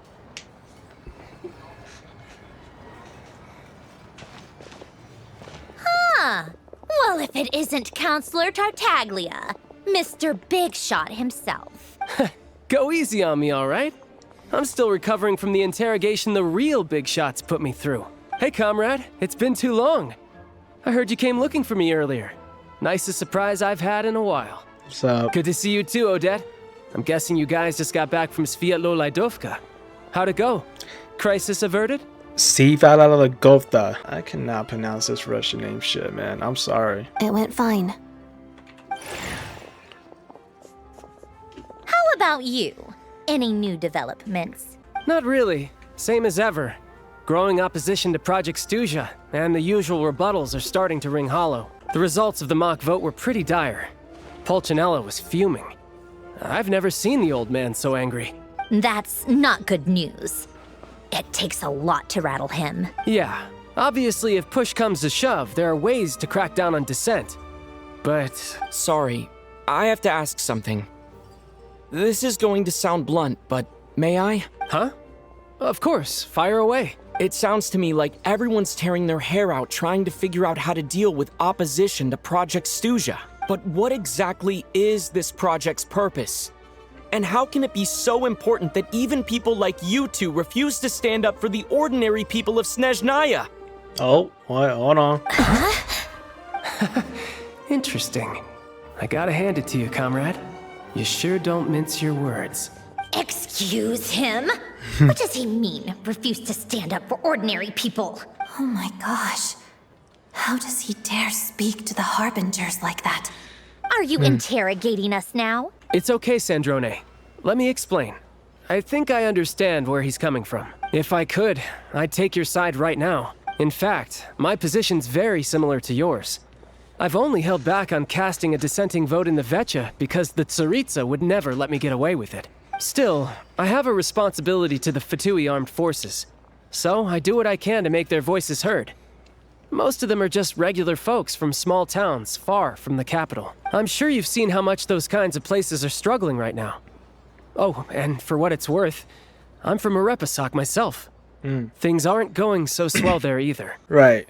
So this affects you directly, hence my question. The Tsaritsa wants to create a better, safer future for the people of Snezhnaya, but she's thinking long term. I don't doubt that from where you're standing, Project Stuzha seems to be creating all sorts of issues for everyone.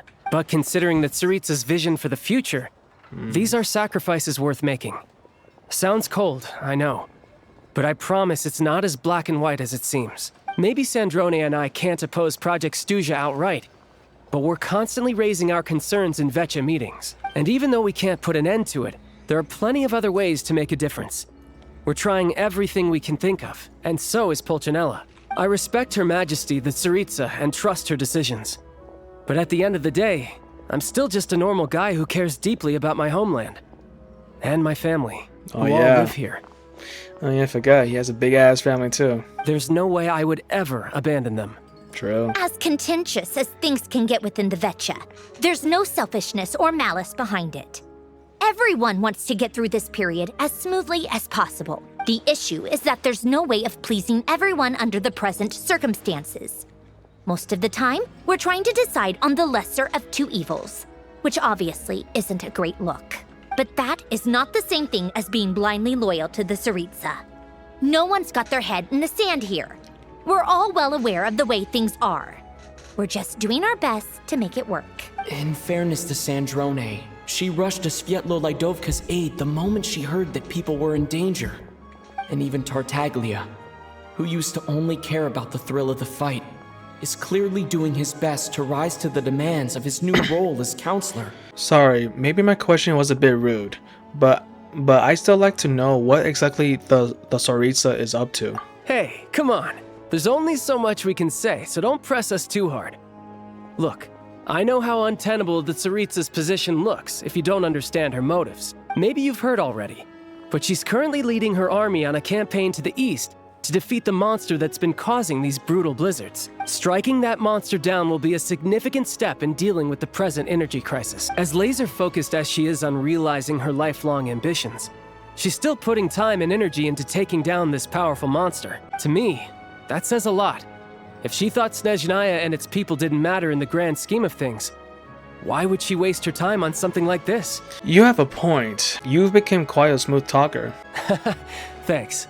I meant every word I said, though. I wasn't just trying to placate you. I've already done more than enough diplomacy for one day. I still think this adventurer raises a very important point. Our two harbingers have made their positions very clear. But there are many others in the Vetcha who must feel trapped and forced to vote against their conscience. I think it's a very valuable quality to be willing to speak one's mind, despite the risk of offending powerful figures. It's mostly because we know each other quite well. You can say that again.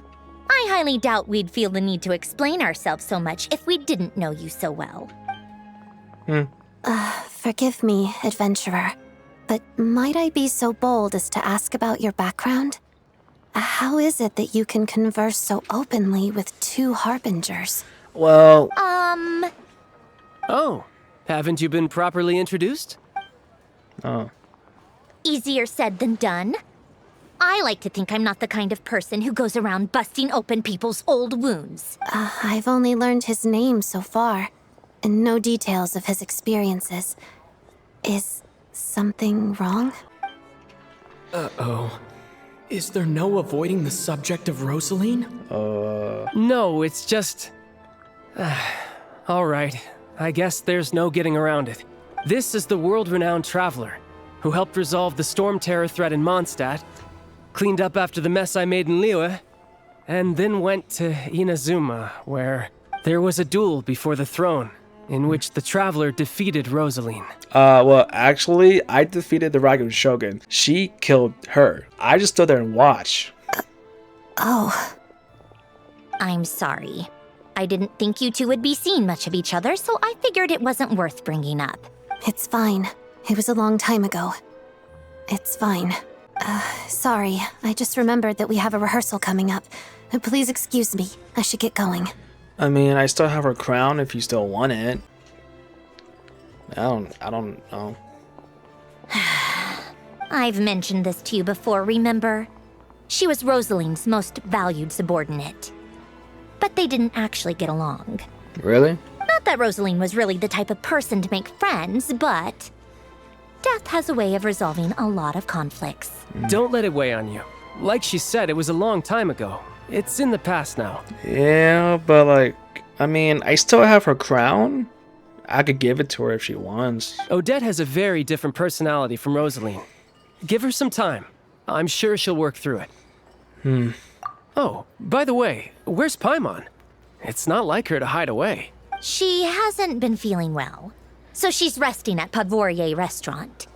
I got a couple of my people to look after her while we were gone. Oh, right. Sorry to hear that. Poor thing. Reminds me of when Tonya was little. She really felt the cold back then. Used to get ill all the time. So, when are you going to introduce us to your family? I felt so bad for her seeing her lying in bed, coughing. She was so mature for her age, though. Whenever someone came to visit her, she'd greet them with a smile and would never complain. I'm sure Paimon's a good kid, too. You're a little short on manpower, right? Let me have a couple of my people take over for yours. I'll send my most capable and reliable. They'll make sure Paimon can recover in peace. Well, that would be great. Your people are more qualified. Thanks. Hey, don't mention it. I'm sure you have things to do. Hopefully this takes a load off your mind. So no more accusing me of not being on your side, all right? One last thing. I just remember something. So, I met the jester when I first arrived in Snezhnaya. Already? That was quick. Yeah, he seemed to know who Paimon was. I want to see him again to clear things up. I'm afraid I can't help you there. Our director's recent movements are confidential. Even we're not in the loop. If you hadn't told me, I never would have known he'd gone south. I assumed he'd been in Glupov this whole time. Oh, I see. Got it. Well, I guess I'd better go sort out Paimon's security situation. I have some other work to catch up on at Glupov anyway. Me too. I have an incident report to write up. Let's leave it there for now. Sure thing. See you guys later. I guess everyone's in a difficult position. But Tartaglia's right. I have things to do. Things I want to do. To start with, I should ask Alosha if he knows any way to help Svietlolaidovka. Okay. How strange. This sword seems to be vibrating of its own accord. It's a very faint vibration, but it's getting stronger as I get closer to the statue of the Seven. Does this sword have some connection to the statue? But all it does is vibrate, even when I touch it. That place I got this sword from was definitely out of the ordinary. Maybe I should try channeling the power of cryo. And Kate! There really is something special about this sword. Oh. What happened? Oh, wait. Okay. The traveler journey far into foreign lands. All for a slim chance of redemption. Ooh. I don't really understand what just happened, but I'm pretty sure this sword just got a little more powerful. I'll have to try the same thing again when I come across another statue of the Seven. In the meantime, I'd better go find Alosha.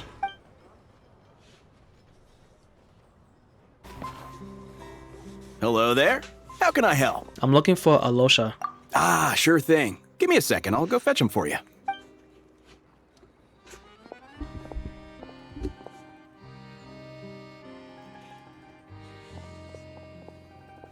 What's up? When Alosha arrives, you tell him about what happened and Stefano grabs the okay. It's a familiar story. I've had similar experiences. Although Snezhnagrad doesn't deliberately delay or withhold relief, those first few days of waiting for help are always the hardest. It's a fundamental contradiction. If emergency relief can't be delivered in time, what's the point in even calling it emergency relief? So that's it. They'll just have to wait? Nowhere in Snezhnaya has enough energy right now. Not necessarily. I think there's a good chance that Kresnik Crystal from Stratomoros will start flowing into the market. Really? Why? When we resolve Stratomoros' energy issue, it's like we open the floodgates. A huge backlog of crystal is now available to the townspeople. There's no way they can use it up at once. A lot of them will probably stockpile it and slowly work their way through. Probably a good idea, since energy prices are only going to keep rising. But there will always be people who urgently need Mora. So they will sell it to the highest bidder? Exactly. At the current prices, selling crystal is an easy way for an ordinary person to make a fortune. Hey boss, how much do I have left in my account? 1 second, let me check. So, you're planning on buying the crystal out of your own pocket? Yeah. I don't know if I have enough, so I'll chip in a little extra and buy as much as I can afford. Let me cover this. I can't let you pay for all of it yourself. No, it's fine. You're new to Snezhnaya, and you have your own living expenses to worry about. Besides, you're already providing the train. It's okay. I volunteer for this. Here's your Mora. See what you can find at the market. But I doubt there'll be much crystal left. Yeah, well, can't hurt to take a look. Let's see. Huh? Oh, what's Odette doing here? What are you doing here? Oh, Alosha, and... What's up? Hello? Hello? I didn't realize you two knew each other. Yeah, we teamed up in Sevelovika. I also didn't realize that you two know each other. Yeah, I take on some odd jobs in the city to supplement my hunting income. Sometimes I work as a cleaner or prop hand at the theater where Odette is one of the big stars, so I've met her a few times. When the weather's as bad as this, it's better for a hunter to adapt than to keep looking for game. Yes, and we sometimes need extra help. Wait,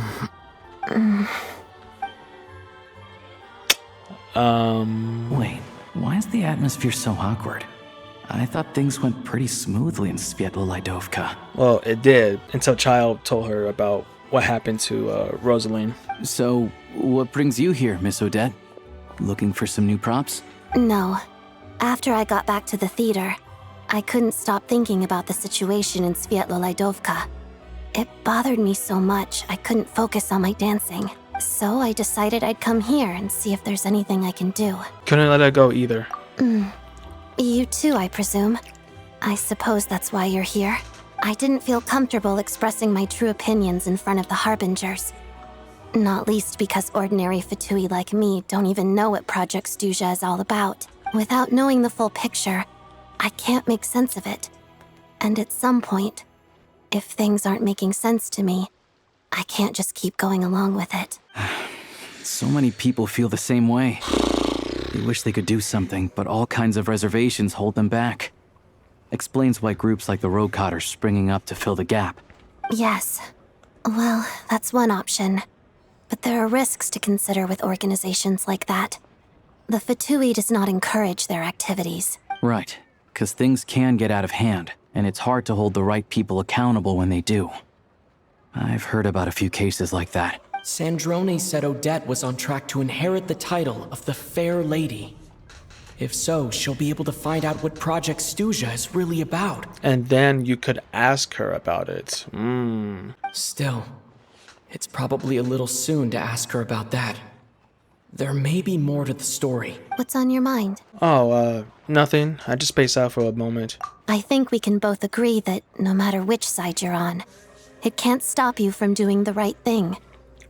Where there's a will, there's a way. I know what Rosaline did while she was abroad. You made the right decision, so no hard feelings. I mean, again, I still have her crown, so if you wanted, I could give it to you. So, what's your plan? Oh, we were gonna buy some crystal. I heard there's some on the market right now. Funny. I had the same idea. In that case, let me pay. I can claim it back as mission expenses. The real issue here is that government relief is behind schedule. Surely it makes more sense for the state to cover these costs than for us to pay out of our own pockets. True. It's a huge expense after all. Thanks for helping.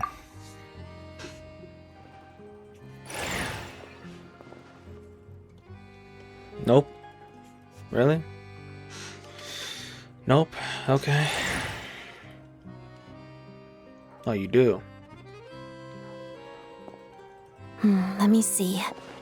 I'll take it all, please. And I'll be needing a receipt. Right.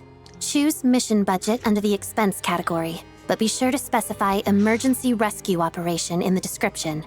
Otherwise, the normal reimbursement limit will apply. Let's book this train. Regulations say that if we need to transport Kresnik Crystal during Project Stuzha, extra carriages can be added 1 hour before departure.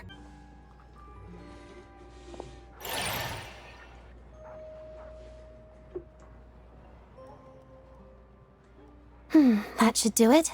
The train will be escorted to its destination by Fatui guards. This is my first time seeing you handle Fatui affairs, Miss Odette.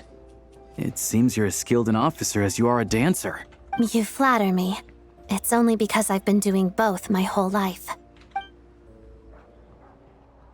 There's a train.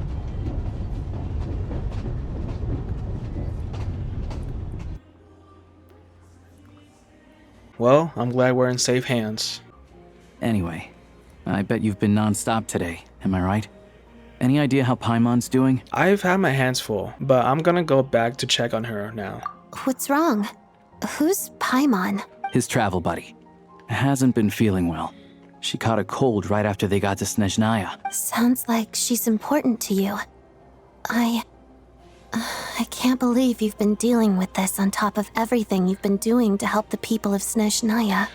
I couldn't just turn a blind eye to their suffering. Paimon wouldn't want that either. I've got nothing going on right now, so I'll join you. I want to see how she's doing. May I come too? I have some candy that someone gave me back in Svietlolaidovka. Plus, I know a little bit about relieving cold symptoms. Sure.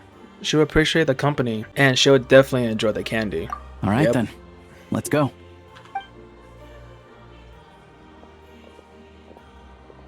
I still don't know what the deal is between these two, but at least the tension seems to have vanished. A good sign, hopefully. Yeah. Hello. Sorry, but there's a sick person recovering in this room. Can I help you? What happened? Oh, it's okay. No need to worry. Are you one of Tartaglia's guys? Oh, please, excuse me. Are you the Traveler? Could I take a quick look at your Adventurer Handbook? Master Child said I should verify your identity. Sure. Here it is. Here. That's me. Ah, it's really you. Sorry for the inconvenience. We're under strict orders from Master Child to keep this room well guarded. At the same time, we can't interfere with Podvoye Restaurant's business. That would only seem all the more suspicious and draw unwanted attention to this room. Besides myself, a few of my colleagues are stationed in and around the restaurant, in plain clothes, of course. Rest assured, you're in safe hands. I didn't expect such a high standard of protection. Well, Master Child handpicked us for this special assignment. We're not about to let anything go wrong. Anyway, I won't keep you any longer. Please, head inside.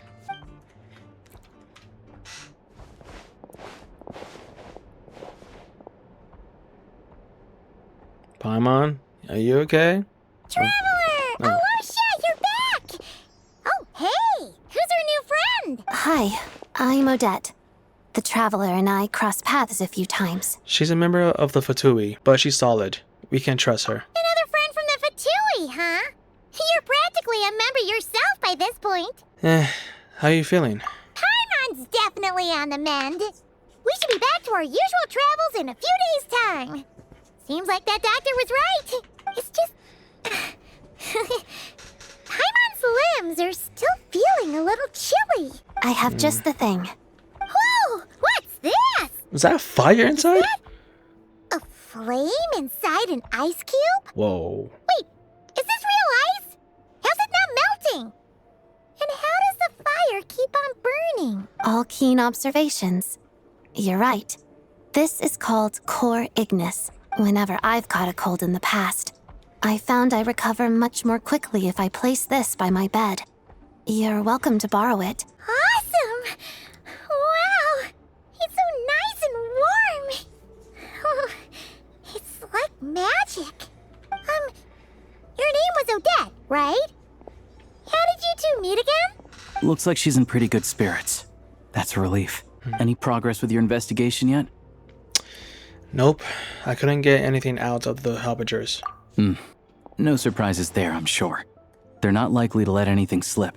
I need to try a different approach. I want to look into this Rokot organization. The Rokot, huh? They might know what's really going on. Do you know how I can contact them? Let me think.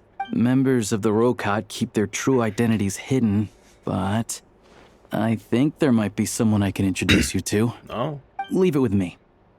Meet me at the Korolyevsky troop tomorrow, and I'll tell you how it goes. All right. Would anyone like a drink? I'm gonna head to the bar. Paimon will have... Some hot milk. maybe some hot milk? Yeah. Paimon's in the mood for something warm. Enough with the secret chat, you two. Let's catch up properly in a minute. Paimon wants to know everything that's happened today. Yes, ma'am. It'll be kind of like tabletop troop. No reason why listening to a story can't be an adventure. Ah, you made it. I've got some tickets, and I managed to set something up with the Rokot. It'll have to wait until after the show, though. Happy to stay and watch? I doubt you've seen the Korolyevsky troupe on stage before. Of course, no problem. Thank you for sorting everything out. Pleasure. Here, this is the way in.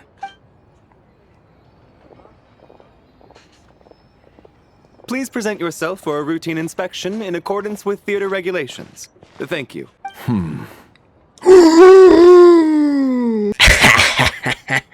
What's good, boy? Oh, shit. Is that guy with the Fatui? Looks like he's waiting for something.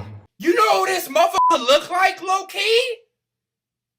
Look! My pussy's wet. Okay, all done. Thank you for your cooperation. Please proceed through to the theater.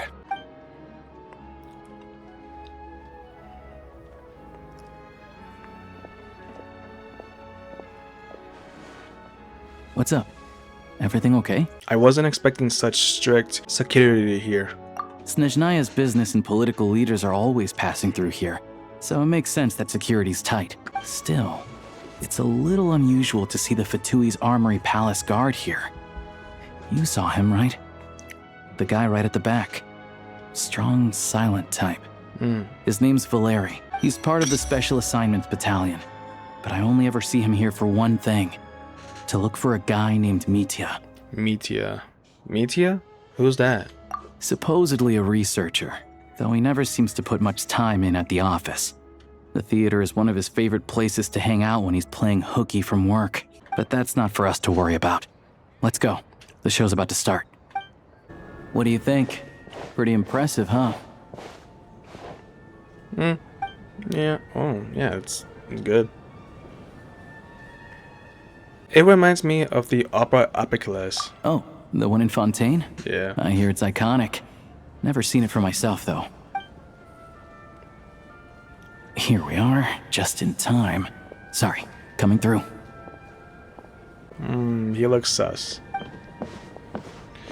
Excuse us. Ugh. If you're gonna show up late, keep your mouth shut. Okay, damn, bro. What's his problem? Whatever. No point arguing with people like that. I mean, that's some people at the movie theaters, low-key. Look, there she is. That's who I'm introducing you to later. She's the lead singer of the troupe, Vodyanitsa. Vodyanitsa.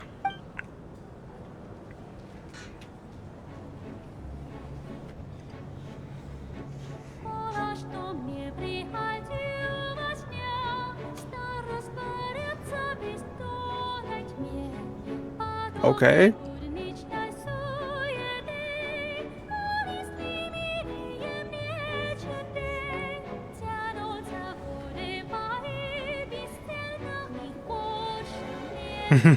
Everyone's all like this.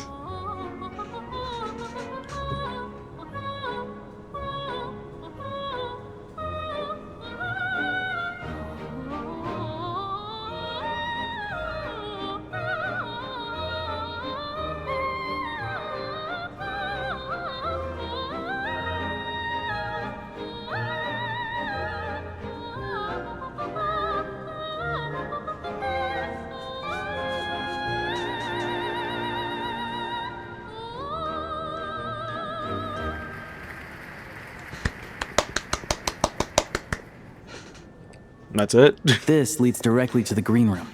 They're expecting us. Vodyanitsa will be waiting for us there. Alright. Hey there. Excuse me. Can you believe it? I am so mad right now. About what? Come in. Oh, it's you two. I wasn't expecting to see you here. Huh? You know each other? Oh, wait. Is this who you were telling me about? The one you met yesterday and couldn't stop thinking about? I never said that. Yes, you did. Why are you denying it? It was right before I went on that rant about the moody factory owner. Oh, I remember it so clearly. Might I ask what brings you two here? Oh, I just brought him here to see the show. And when it finished, he was full of praise for Vodyanitsa's performance. So I thought I'd try my luck. See if we could get the chance to chat for a bit. You work here. You of all people ought to know that's against the rules. It's not what the green room is there for. Oh, what's the big deal? Come on, don't be shy. I can give you an autograph. You can take a picture too if you want. Do as you please. I finished all my shows for the day. I'll leave you to chat. I wasn't making that stuff up, you know. Odette's just too proud to admit it. She thinks very highly of you. And so do I. You did the right thing in Svietloladovka. Snezhnaya. Hey, man, I'm learning, alright? We're good. Odette's out of earshot. I'll lock the door. What? Confidentiality, of course. The Rokot is very strict on that. Whoa, Alosha. Not out loud. Not with an outsider here. Relax. I've taken care of it. Look at this. The president's reply sent this morning. Wait, so he's been approved to join? As in me? You told me last night that you wanted to get intel from the Rokot. Unfortunately, Rokot intel is only available to members. But ever since you set foot in Snezhnaya, we've been working together. I've seen the way you work, your character, and your motives. Everything about you is perfectly in alignment with what we're trying to achieve in the Rokot. So I figured I might as well cut to the chase. I wrote a letter to the president explaining your situation, including just the right amount of detail. His approval came very quickly. Of course, it's still your decision whether you want to join or not. We'll respect your choice. So that means you and Berenice, you're both members? Well, assuming Odette was telling the truth and she didn't misjudge you, I guess we don't need to worry about you blowing our cover. Okay, you know what? From now on, I'm calling you Body. How about that? Because, like, I cannot say your full name. Still, you gave me a real fright. I didn't know that's why you came looking for me. So, that stuff you said about admiring my performance, was that just because Odette was here? Did you actually mean it? No. I meant every word. I love your singing. Now you're talking. That's what I like to hear. Anyway, let me give you a quick rundown of how things work. Like I said, the Rokot is a covert organization, and we hide our identities. Members typically don't meet in person or even know each other's identities. This helps us maintain a high level of independence and secrecy. Because of this, members are basically free to decide their methods without constraints, so long as the outcome of any activity doesn't violate the organization's principles. After all, we don't have any ostensible contact with each other. This way, if anything goes wrong, no one else will be implicated. Beyond the freedom to choose how you operate, it's also your choice whether to act at all. We have plenty of members who have yet to take any action. In short, joining the Rokot in and of itself won't place any restrictions on your activity in Snezhnaya. There's a code of conduct you can read if it interests you. But basically, as long as you don't plan on using your anonymity to go around doing evil, you'll be fine. I tried reading it 5 or 6 times. Never made it all the way through. Even the most lackluster script makes for more interesting reading. Sounds good to me. I'm in. Great. Then I'll go grab an official application form. Be right back. Alright. So, since you keep your identity secret, how come you two know each other? Well, Alosha has this pet dog, you see. Oh. His name's Tagarin. And this one time, Alosha brought him backstage. Tagarin took quite a liking to me, so I played with him for a little bit and fed him some treats. Then, the Rokot was out on a mission one day. And even though we were all in disguise, Tagarin recognized me right away. Just a coincidence, really. We didn't report it to the higher-ups, though, to avoid dealing with the fallout. Like, my job at the theater, for instance. I really needed to make ends meet. By the way, what were you complaining about just before we came in? Did everything go okay with Chuganov? Everything did not go okay. That's why I was so mad. I tried to make some small talk with him before I went on stage to fish for intel about the Iskra manufacturing plant, but he wouldn't take the bait. No matter what I said, he kept dodging the question. And then he started complaining. He said he didn't appreciate his second-rate seat in the stalls because he usually gets a private box. I mean, what did he expect? Everyone knows that if you want a box seat, you buy a ticket well in advance.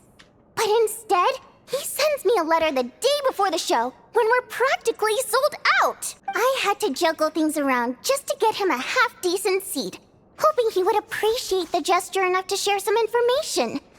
But nope, he didn't give me anything. Yeah, meeting Chuganov in person has definitely been a disappointing experience. Oh, you probably don't know who we're talking about, do you? No. Chuganov was that older guy you were sitting next to today. I'm sure he didn't make a great first impression on you either. Oh, that guy.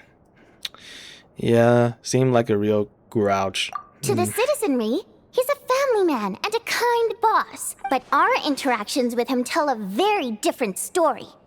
It's one thing to ask for a favor, but he acts like it's his right. He always expects special treatment. Take the ticket situation, for instance. I've actually gotten him a private box in the past. But not only was he not even grateful, Now he's acting like I've sold him short this time. Not to mention that he's never paid for a single one of his tickets. That's pretty outrageous. And another thing, if he's such a big family man, why doesn't he bring his wife and daughter to see the show once in a while? I've never seen them here, not even once. Calm down, Vodyanitsa. If you won't do it the easy way, we'll have to try the hard way. But first things first. Here's your application form. Go ahead and fill it out.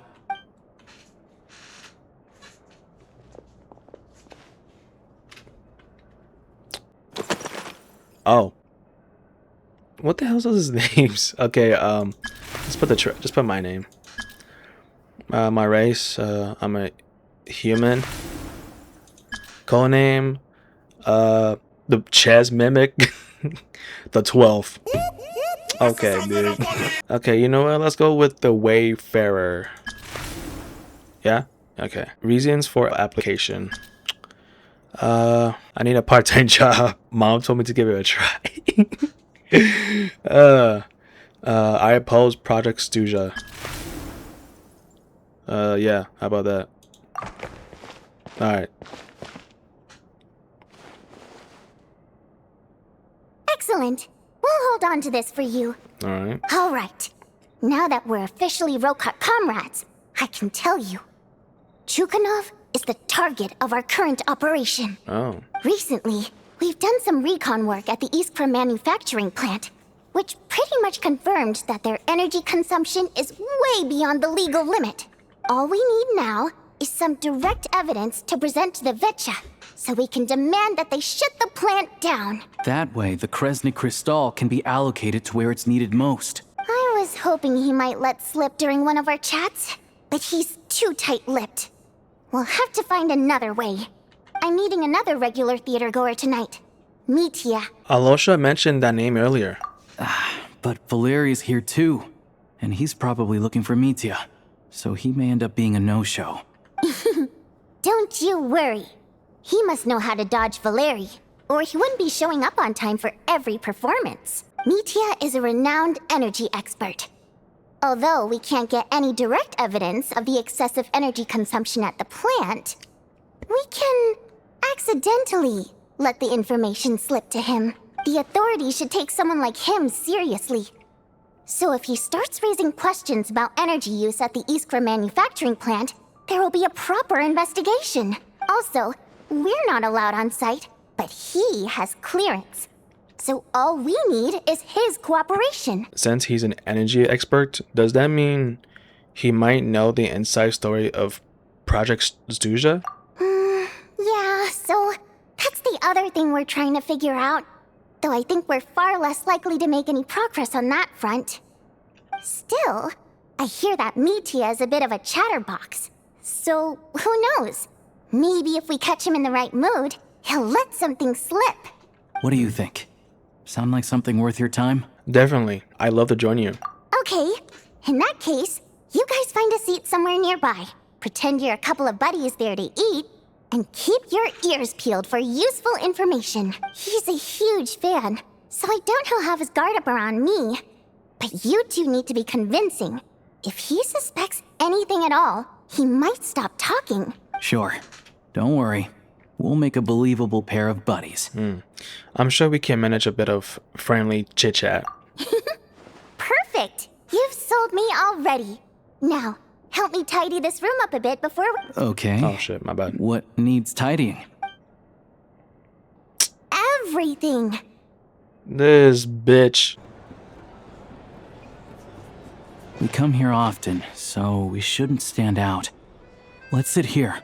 Now, it's up to Vodyanitsa. Let's see how the conversation goes. Alright.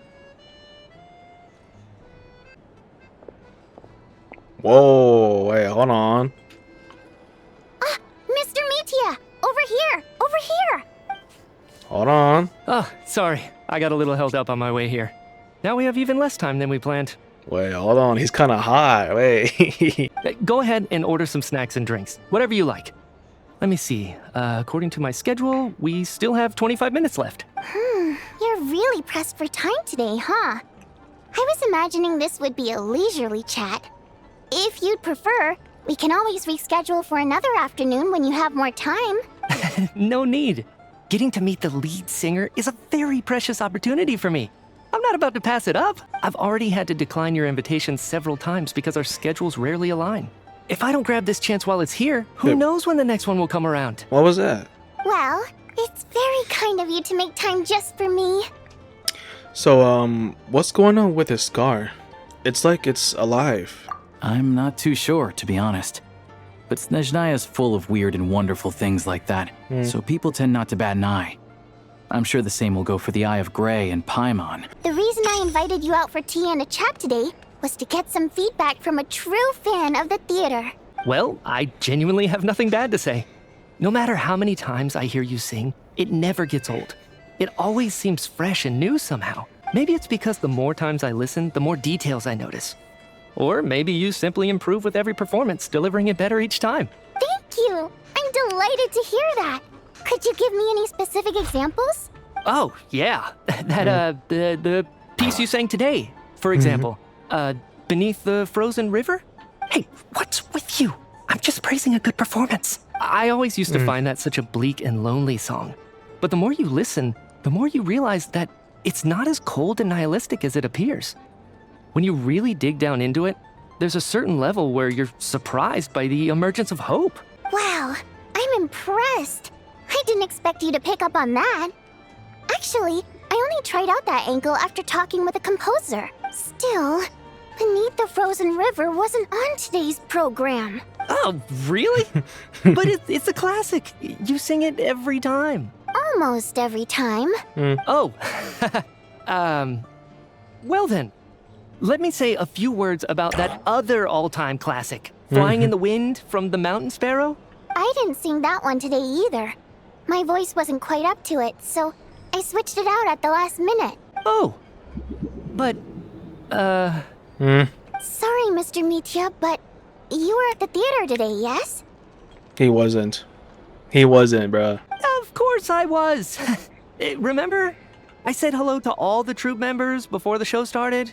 You, Odette, and the others. So what did Odette sing today? Oh. Elegy of the Snow-Winged Goose, of course. Correct. I see. I see. He probably came in late. You find my singing boring, don't you? Damn. That's why you don't remember a single song. Looks like I'll need to cut a few from the program next time. No, that's not it. I swear. All right. I'll be straight with you. I'm sorry. My mind was wandering as you took the stage today. I enjoy watching your shows because the exquisite performances stimulate the mind. It always sparks some inspiration for my research. So whenever I get stuck at work, I come to the theater for a change of pace. Odette's dance during the Elegy of the Snow-Winged Goose today was simply incredible. It got me wondering what she's been going through recently. That look of sheer defiance in the face of utter tragedy? It was so inspiring. I started scribbling in my notebook right away. Not that I made a ton of progress in the grand scheme of things, but I still think it was productive. By the time I snapped out of it, the entire show had finished. So what you're saying is, you didn't listen to my singing at all? Damn. Unfortunately not. I'm sorry. I don't know which is more disrespectful. The fact that I don't always come for the show itself, or the fact that I missed your performance. Seems like things are getting a little awkward. You look nervous. What's up? Mitya just stepped into a conversational minefield. If there's one thing Vodyanica doesn't like, it's people who show disrespect for her performance. Oh. This meeting was so hard to set up. Don't tell me it's already falling apart. It's fine. I suppose this is affirming in its own way. At least, it shows that our performance really touches people's hearts, right? Mitya, you better, get out right now. Don't let it bother you. It certainly doesn't bother me. You sure about that? She's showing a lot of restraint. Must be tough. Well, I'll be sure to let Odette know how much you adored her performance. Please don't say that. I always love your performances too. It's just that inspiration struck at the wrong time today. I'm usually all ears. I know, I can tell. That's why I value your opinion. I'm sure some people can't stand it when others praise their coworkers right to their face, but not me. No, sir. Fair enough. I still feel kinda bad, though. But you know what I really can't stand? People who only show up to the theater to pretend that they're cultured. Makes me sick to my stomach. Oh, yeah, 100%. There are too many of those people around. By the time they're walking out the door, they've forgotten all about the show. What's wrong? You look furious. I don't know if you've heard about the boss of the Iskra manufacturing plant. He isn't even a theater investor, but he always demands the same privileges as actual investors. Box tickets only, premium drinks, even the right to request specific songs. Well played, Vodyanitsa. Seems like she's harnessing her rage to steer the conversation back on track. Now that you mention it, I've interacted with that guy before. I gotta say, everyone holds him up as an example of a benevolent businessman, but I don't know. I don't see it. Yeah, he couldn't care less about what's happening on stage. He's just there to flaunt his social status. I hate that I have to prepare programs for guys like that. What's the big deal with that factory he runs anyway? I asked around a bit and heard some pretty shocking stories. Sounds like he's just another greedy capitalist. Oh, really? Yep, the things people are saying are pretty damning. Low wages, insanely long working hours, equipment running around the clock. And as if that's not bad enough, he also strictly forbids his employees from giving any kind of interview. Project Stuja has now been extended so many times, we're at the point where crystal rations for the common folk are barely enough to survive on. Yet he even wants to get his greedy hands on them just to boost his own profits. If the rumors are true, he's in serious violation of the law. Interesting. So you've heard about it too? What? So it's really true? Who knows? I've only heard the same rumors you have. But there's no smoke without fire. The rooster's been coming down on us hard lately, demanding that we track and trace every single batch of crystal. My coworkers in the Department of Energy have been tearing their hair out over it. The rooster?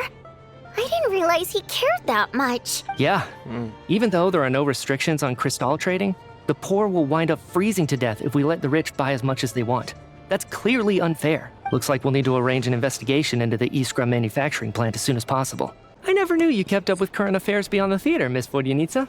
You really have a heart for the common person. Most Fae in your position have long been indifferent to the plight of humans. Well, those of us who choose to live in human cities are naturally going to pay attention to any significant upheaval.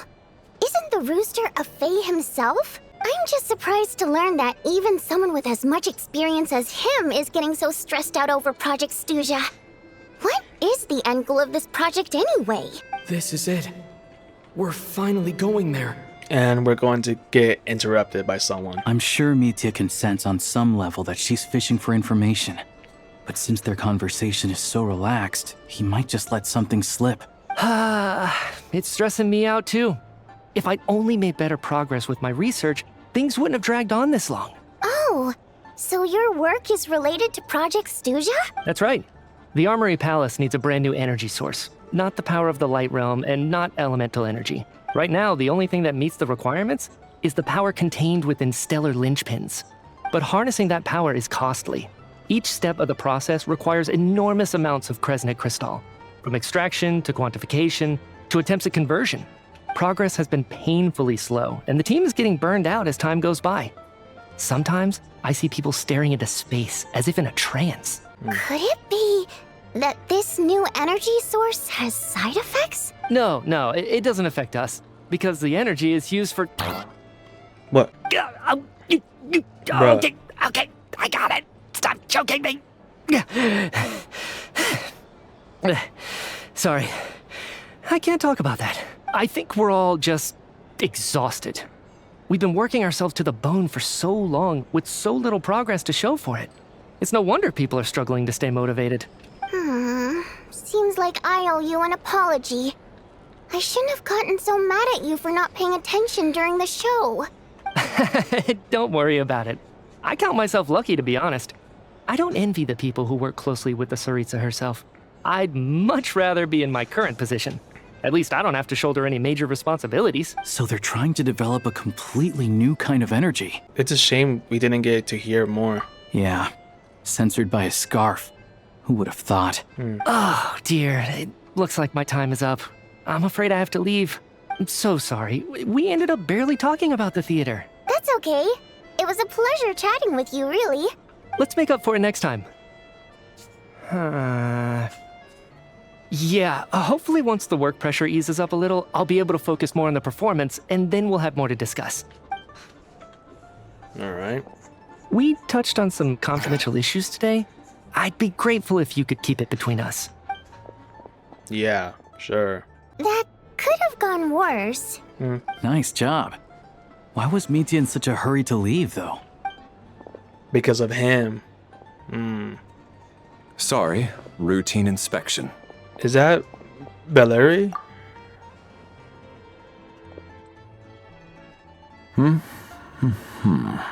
Okay, let's go.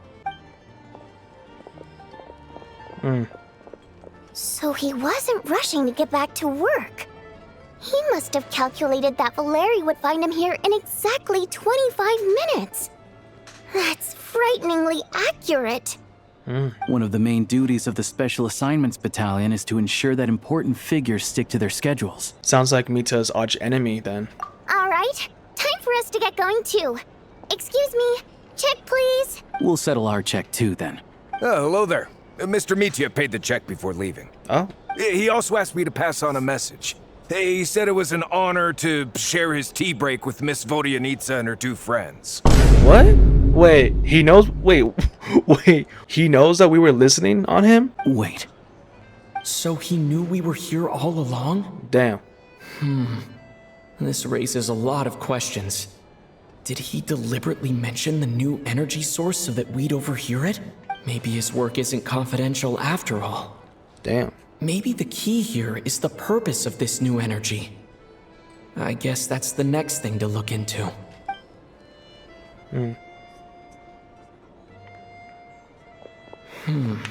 Vodyanitsa and Alosha have left. Time to head back and call it a day. You're back! You're pretty early today. How are you feeling?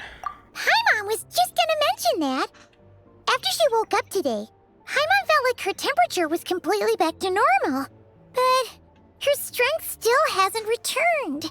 Still, there's some good news. Paimon thinks she might have figured out the source of the problem. It's like there's some kind of mysterious power affecting Paimon. Paimon's never felt this way before during any of her travels.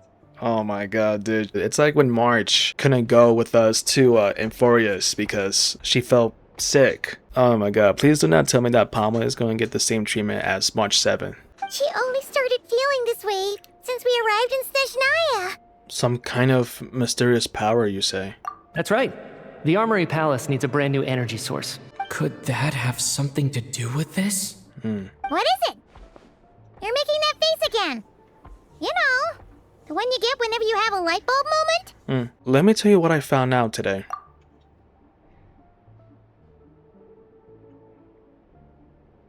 So, they're trying to develop a new energy source here? And you think that might be why Paimon's feeling unwell? Yes.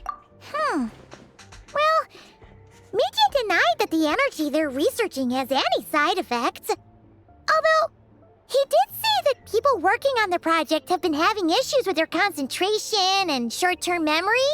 And even so, those are completely different symptoms from Paimon's. This power you mentioned, can you sense where it's coming from? It's pretty faint, so it's kind of hard to tell. But, if anything, it seems like it's coming from roughly the same direction as the Armory Palace. All the more reason to find out the purpose of their research. Sure, Paimon's with you there. But how, though? The Rokat only has a limited amount of intel. There's still one venue we haven't explored, the Essential Grad Vague. Oh, great point! They argue about Project Stuzha every day. If we could sit in on one of their sessions, we might pick up some new leads. Okay, I need to write a letter to Alosha. Good idea! Oh Oh yeah. While you were out, Paimon tried all the yummiest looking desserts in the Podforia restaurant. Of course. This one seemed right up your alley. So, Paimon saved some for you. What is that? Come try it once you finish writing your letter. Alosha replied. He says that we won't be able to speak at the Vetcha, but he can arrange for us to attend as visitors. Time to get ready. Then head to the Snezhnagrad Vetcha. Alright. Miss Vodyanitsa, prima donna of the Korolievsky troupe. What a surprise meeting you here. Will you be sitting in on a session of the Vetcha? Sorry, I'm not taking interviews today. Oh good, you're here. The session's about to begin.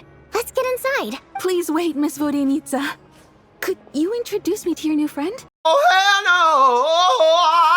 Shortly after you take your seat, the meeting of the Snezhnagrad Vague officially begins. Discussions on whether to extend Project Stuja are safe until the end. As the Rooster shares various energy-related statistics, the dull of lifeless room suddenly becomes very animated.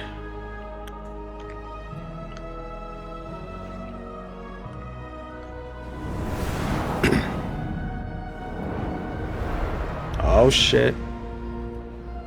In summary, the energy management commitments made for the outgoing period have been delivered upon. Oh shit. Furthermore, both the production and consumption of Kresnik Crystal show clear signs of stabilizing. Ooh. The relevant agencies have assessed the present circumstances and determined that the status quo can be sustained until the next period.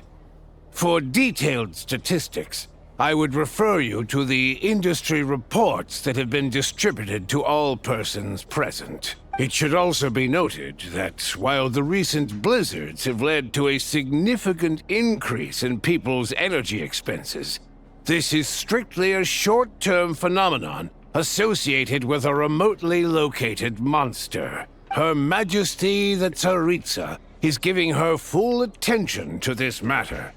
We should have every confidence that it will be dealt with swiftly and conclusively. A financial report on disaster relief is also present in this report, courtesy of Pantalone. Oh, this motherfucker's here too. Why does it keep getting noisier in here?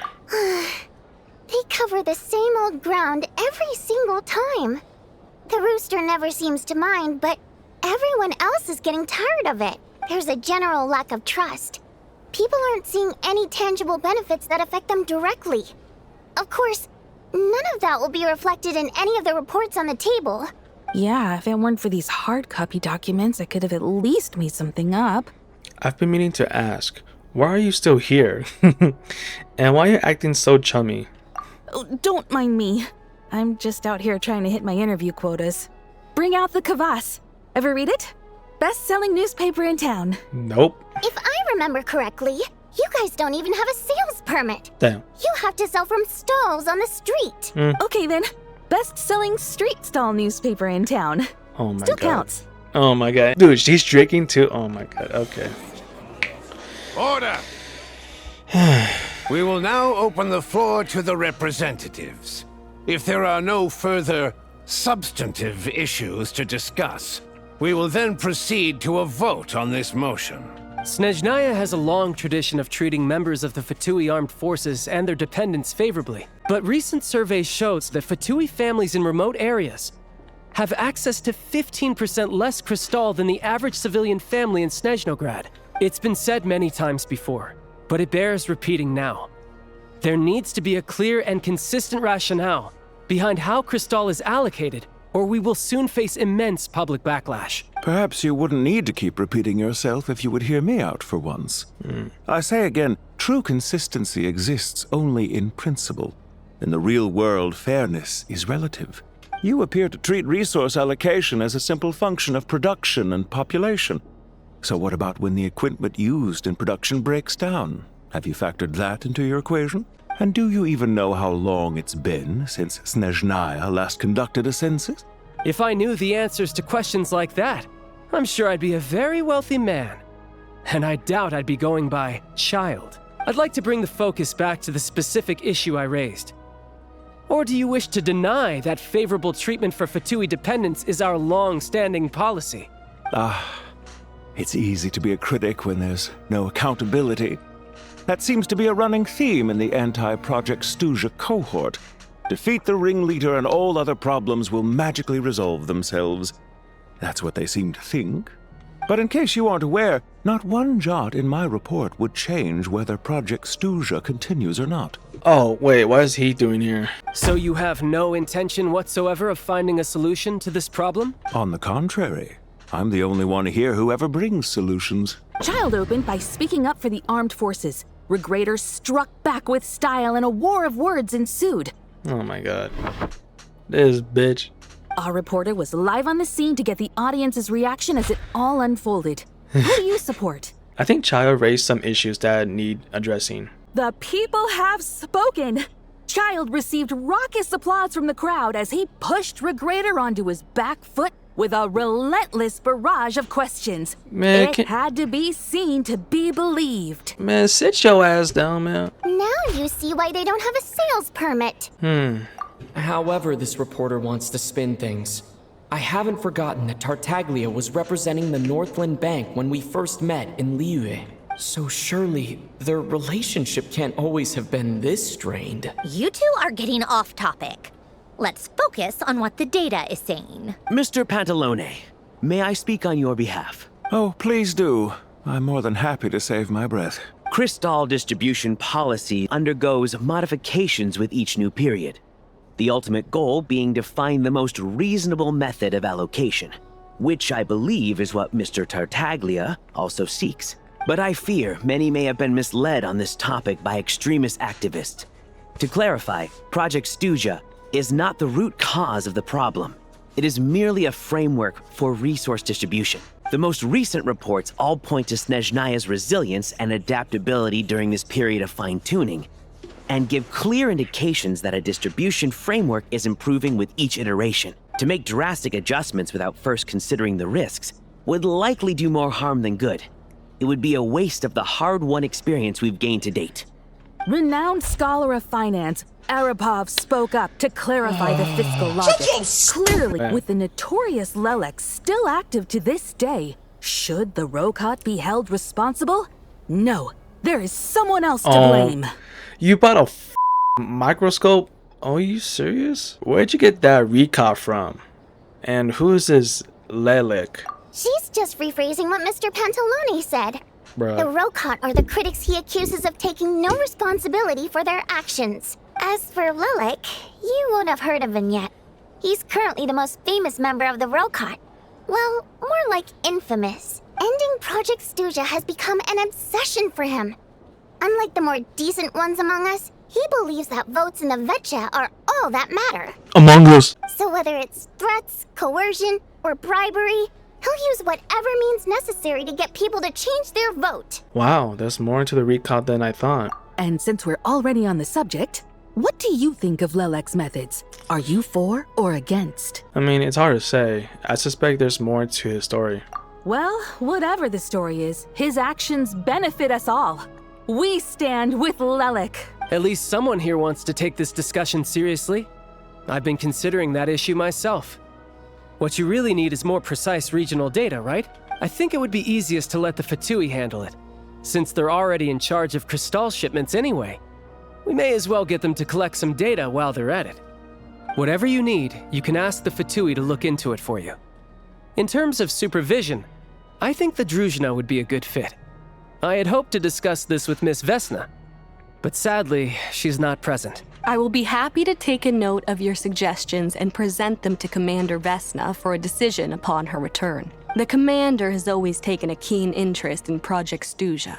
However, given the Druzhna's demanding workload, I'm afraid it may prove difficult for them to provide any practical support. Let us refrain from jumping to conclusions until a concrete and actionable plan is in place. My apologies, Lord Rooster. There are numerous issues to address here, including manpower, time sensitivity, and reporting lines. Nevertheless, I support drafting a proposal. Follow the usual procedure, and it can be raised as a new motion for all parties to evaluate at the appropriate time. In that case, I'd like to share one thought before the proposal is drafted. The issue of time sensitivity was raised just now, which I presume relates to the official reports. In fact, the Energy Commission already collects regular statistics on each urban center and its surrounding area. Would these be of any use? That's a good idea. I read every issue of Svietlo Lydovka's report, and although my focus is mostly on the section about equipment operation, the energy consumption statistics also yield a lot of insights. Be that as it may, does no one see an issue with using local data to determine crystal quotas? In the long term, it seems like a very risky solution. Not if they are used purely for reference. So long as we have the report from the Northland Bank's headquarters to corroborate it, no one will be able to fool me. Very well then.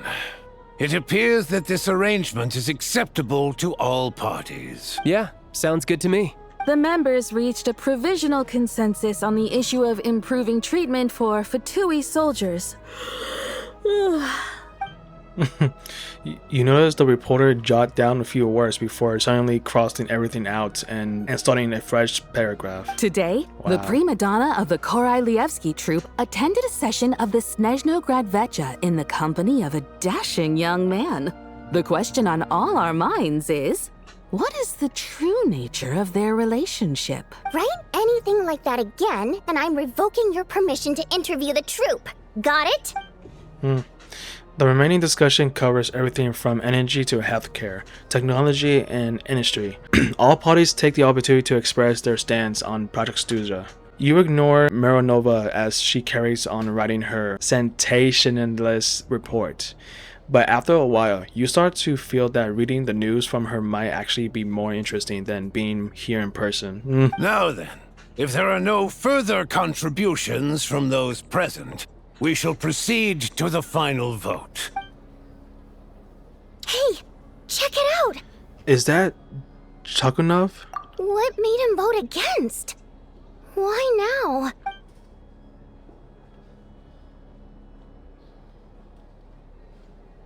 The votes have been tallied. Those in favor of continuing Project Stuza total 61%, securing a clear majority. Bruh. That was too close. The margin has shrunk yet again.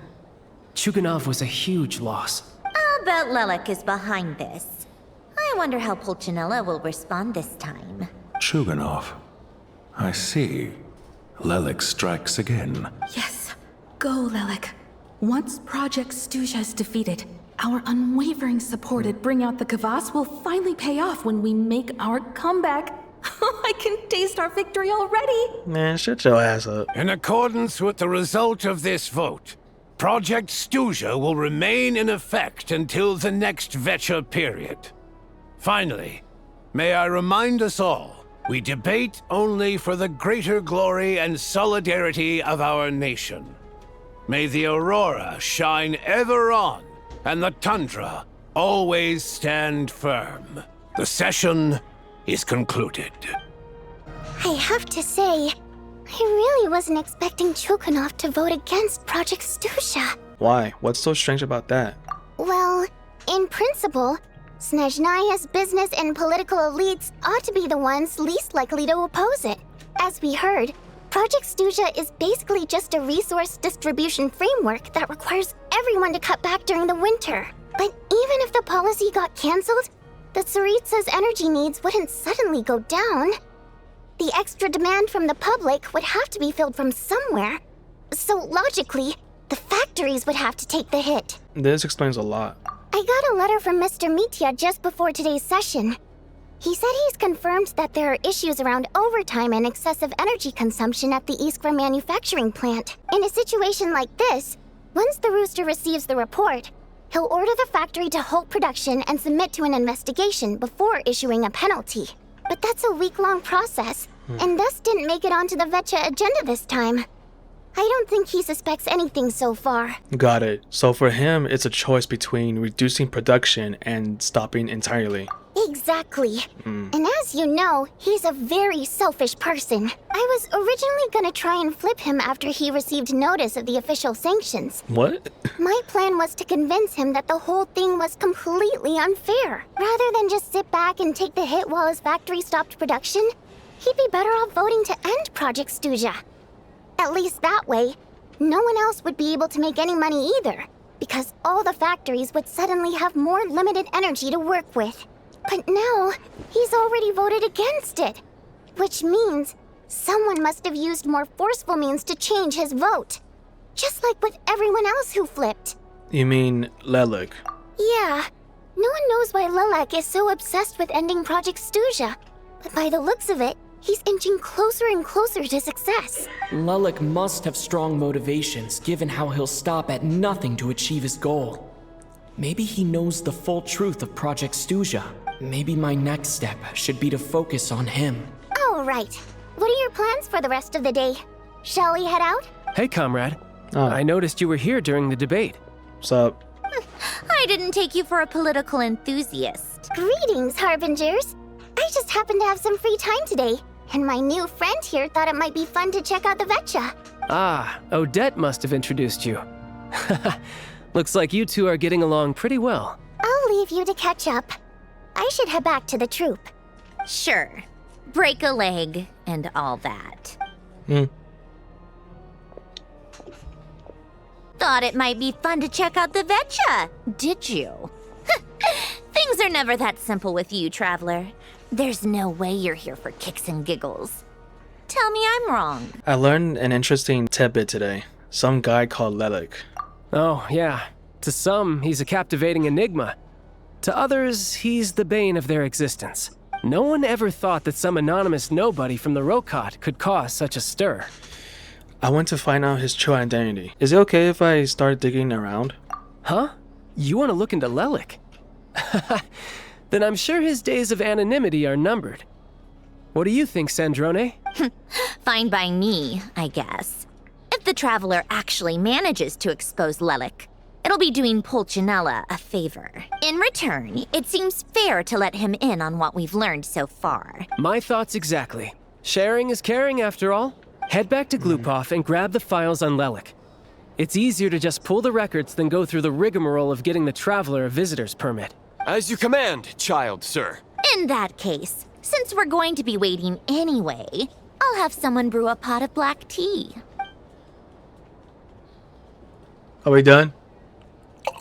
No. Okay, god damn. One common thread among the many incidents Lelik has been involved in is that the victims are all too scared to share any real information about him. Clearly, he must have threatened them in some way. His modus operandi is to silently infiltrate the scene and leave a threatening letter behind. But neither the letters nor the crime scenes ever yield any clues to his identity. So all these files have to offer are short statements by the people affected. They don't give us a lot to go on. If nothing else, it shows we're dealing with a trained professional who's versed in counter-surveillance. Yes, and to that point, he often strikes in highly secure locations.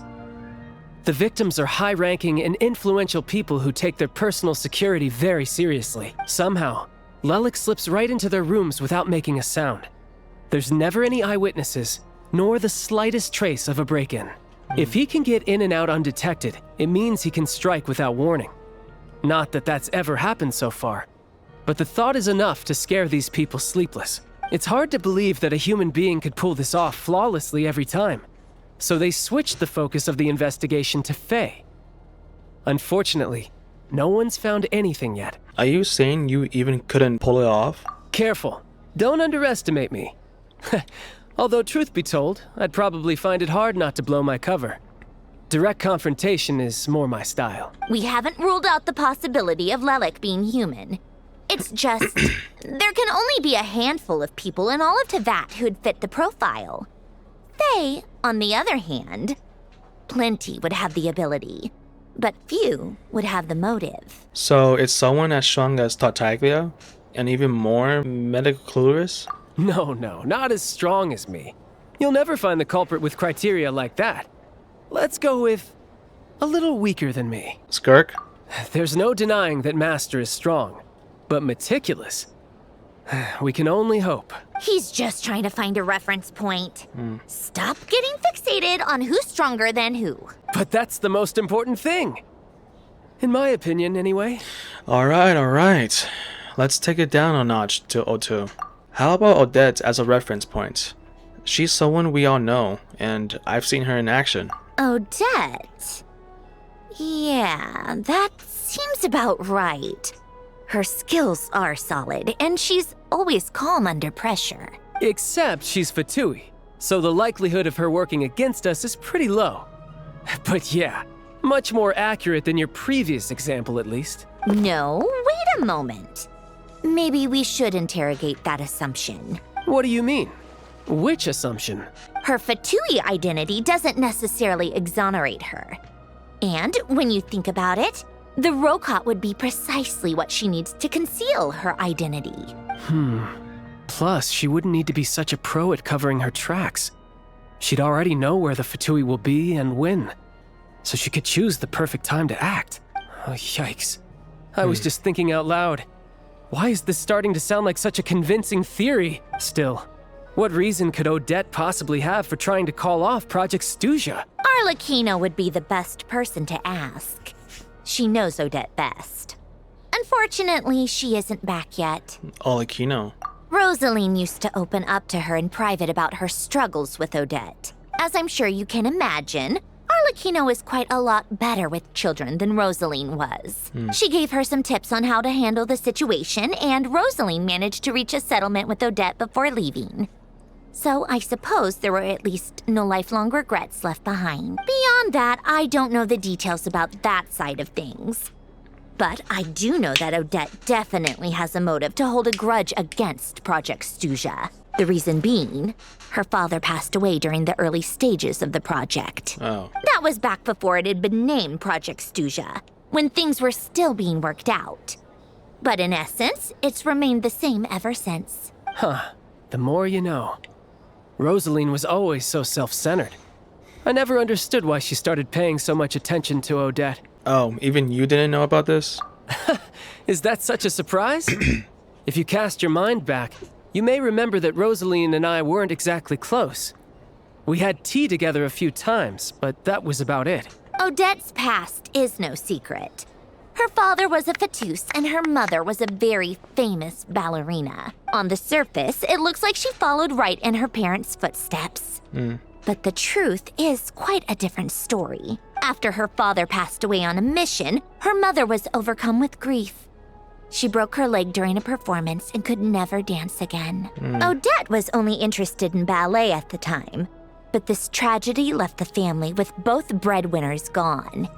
They could barely make ends meet. Per Capitano's policy, family members of Fatui who died in the line of duty had to be appropriately accommodated and provided with adequate assistance. So, regardless of how Rosaline may have felt about it, it fell to her to resolve the issue of Odette's family's livelihood. In the end, the solution they agreed upon was to have Odette join the Fatui. Right, because the alternative would have been a one-off compensation payment, I guess.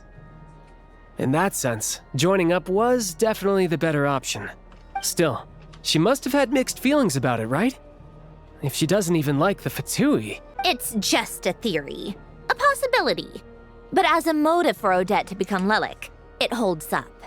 That said, I have no idea where Odette's head is at right now, or what her conflict with Rosaline was about. Plenty of people were on bad terms with Rosaline. I have no intention of trying to figure it all out. So Zignora's actually wanted to mend her relationship with Odette? Yes, but there's not much point in discussing that now. Yeah, back to Lelik. Since our investigations so far have turned up next to nothing, we've got nothing to lose by trying a new angle. Funnily enough, Tonya and I had actually made plans to go to the theater tomorrow to watch Odette's rehearsal. Unfortunately, thanks to this Lelik situation, I'll be stuck working overtime again. Yeah. Which means you can go in my place. Huh? No point wasting the ticket. Plus, you'll get to meet Tonya. What's the rehearsal for? Spirit Seeker. Quite the classic ballet. It was passed down through Odette's mother's family for generations, though it hasn't been performed in years. But Odette's been practicing it diligently, and it's finally ready for a return to the stage. Excitement is through the roof. Tickets for the official performance sold out long ago. Tonya's excited for it too. She's desperate to see it no matter what. Personally, it's not really my kind of thing, but since she's my little sister, I had to figure something out. I've actually seen it several times before. The story's pretty straightforward. The lead character follows a trail of clues left behind by a spirit, gradually recovering her memories along the way. It's a tale of love and regret.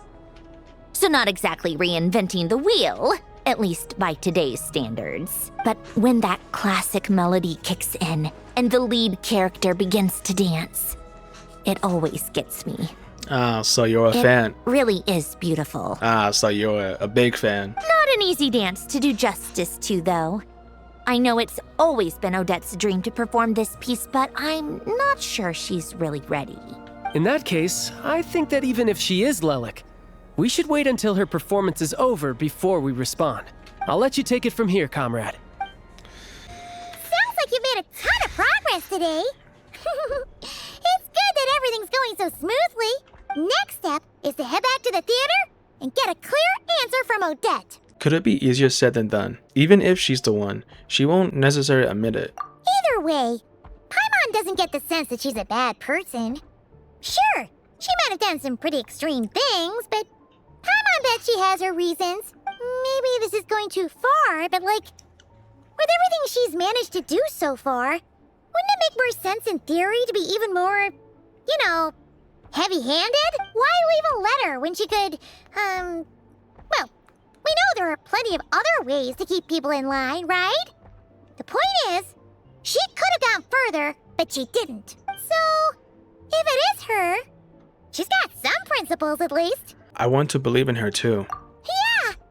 Well, all you can do is follow the facts wherever they lead. How are you feeling today? No change, really. But that thing Paimon told you about yesterday?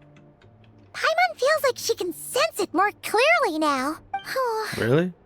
Hearing you talk about your day makes Paimon itch for an adventure.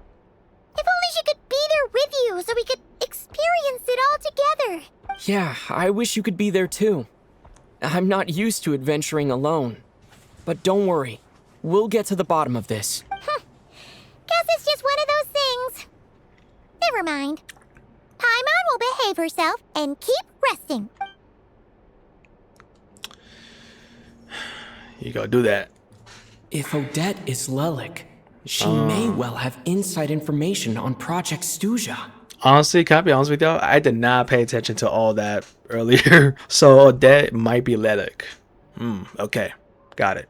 Her father was involved with the project's early implementation and tragically died in the process. Now, she's dedicated herself to bringing it to an end. It's hard to imagine she could have gotten this far without knowing anything at all about the Tsaritsa's true intentions. When she spoke to us as a member of the Fatui, how much did she let on? And how much was she hiding? Only time will tell. Maybe tomorrow, everything will be answered. Hey look! It's snowing! Could be a tough day ahead. Make sure you wrap up warm tomorrow. Got it.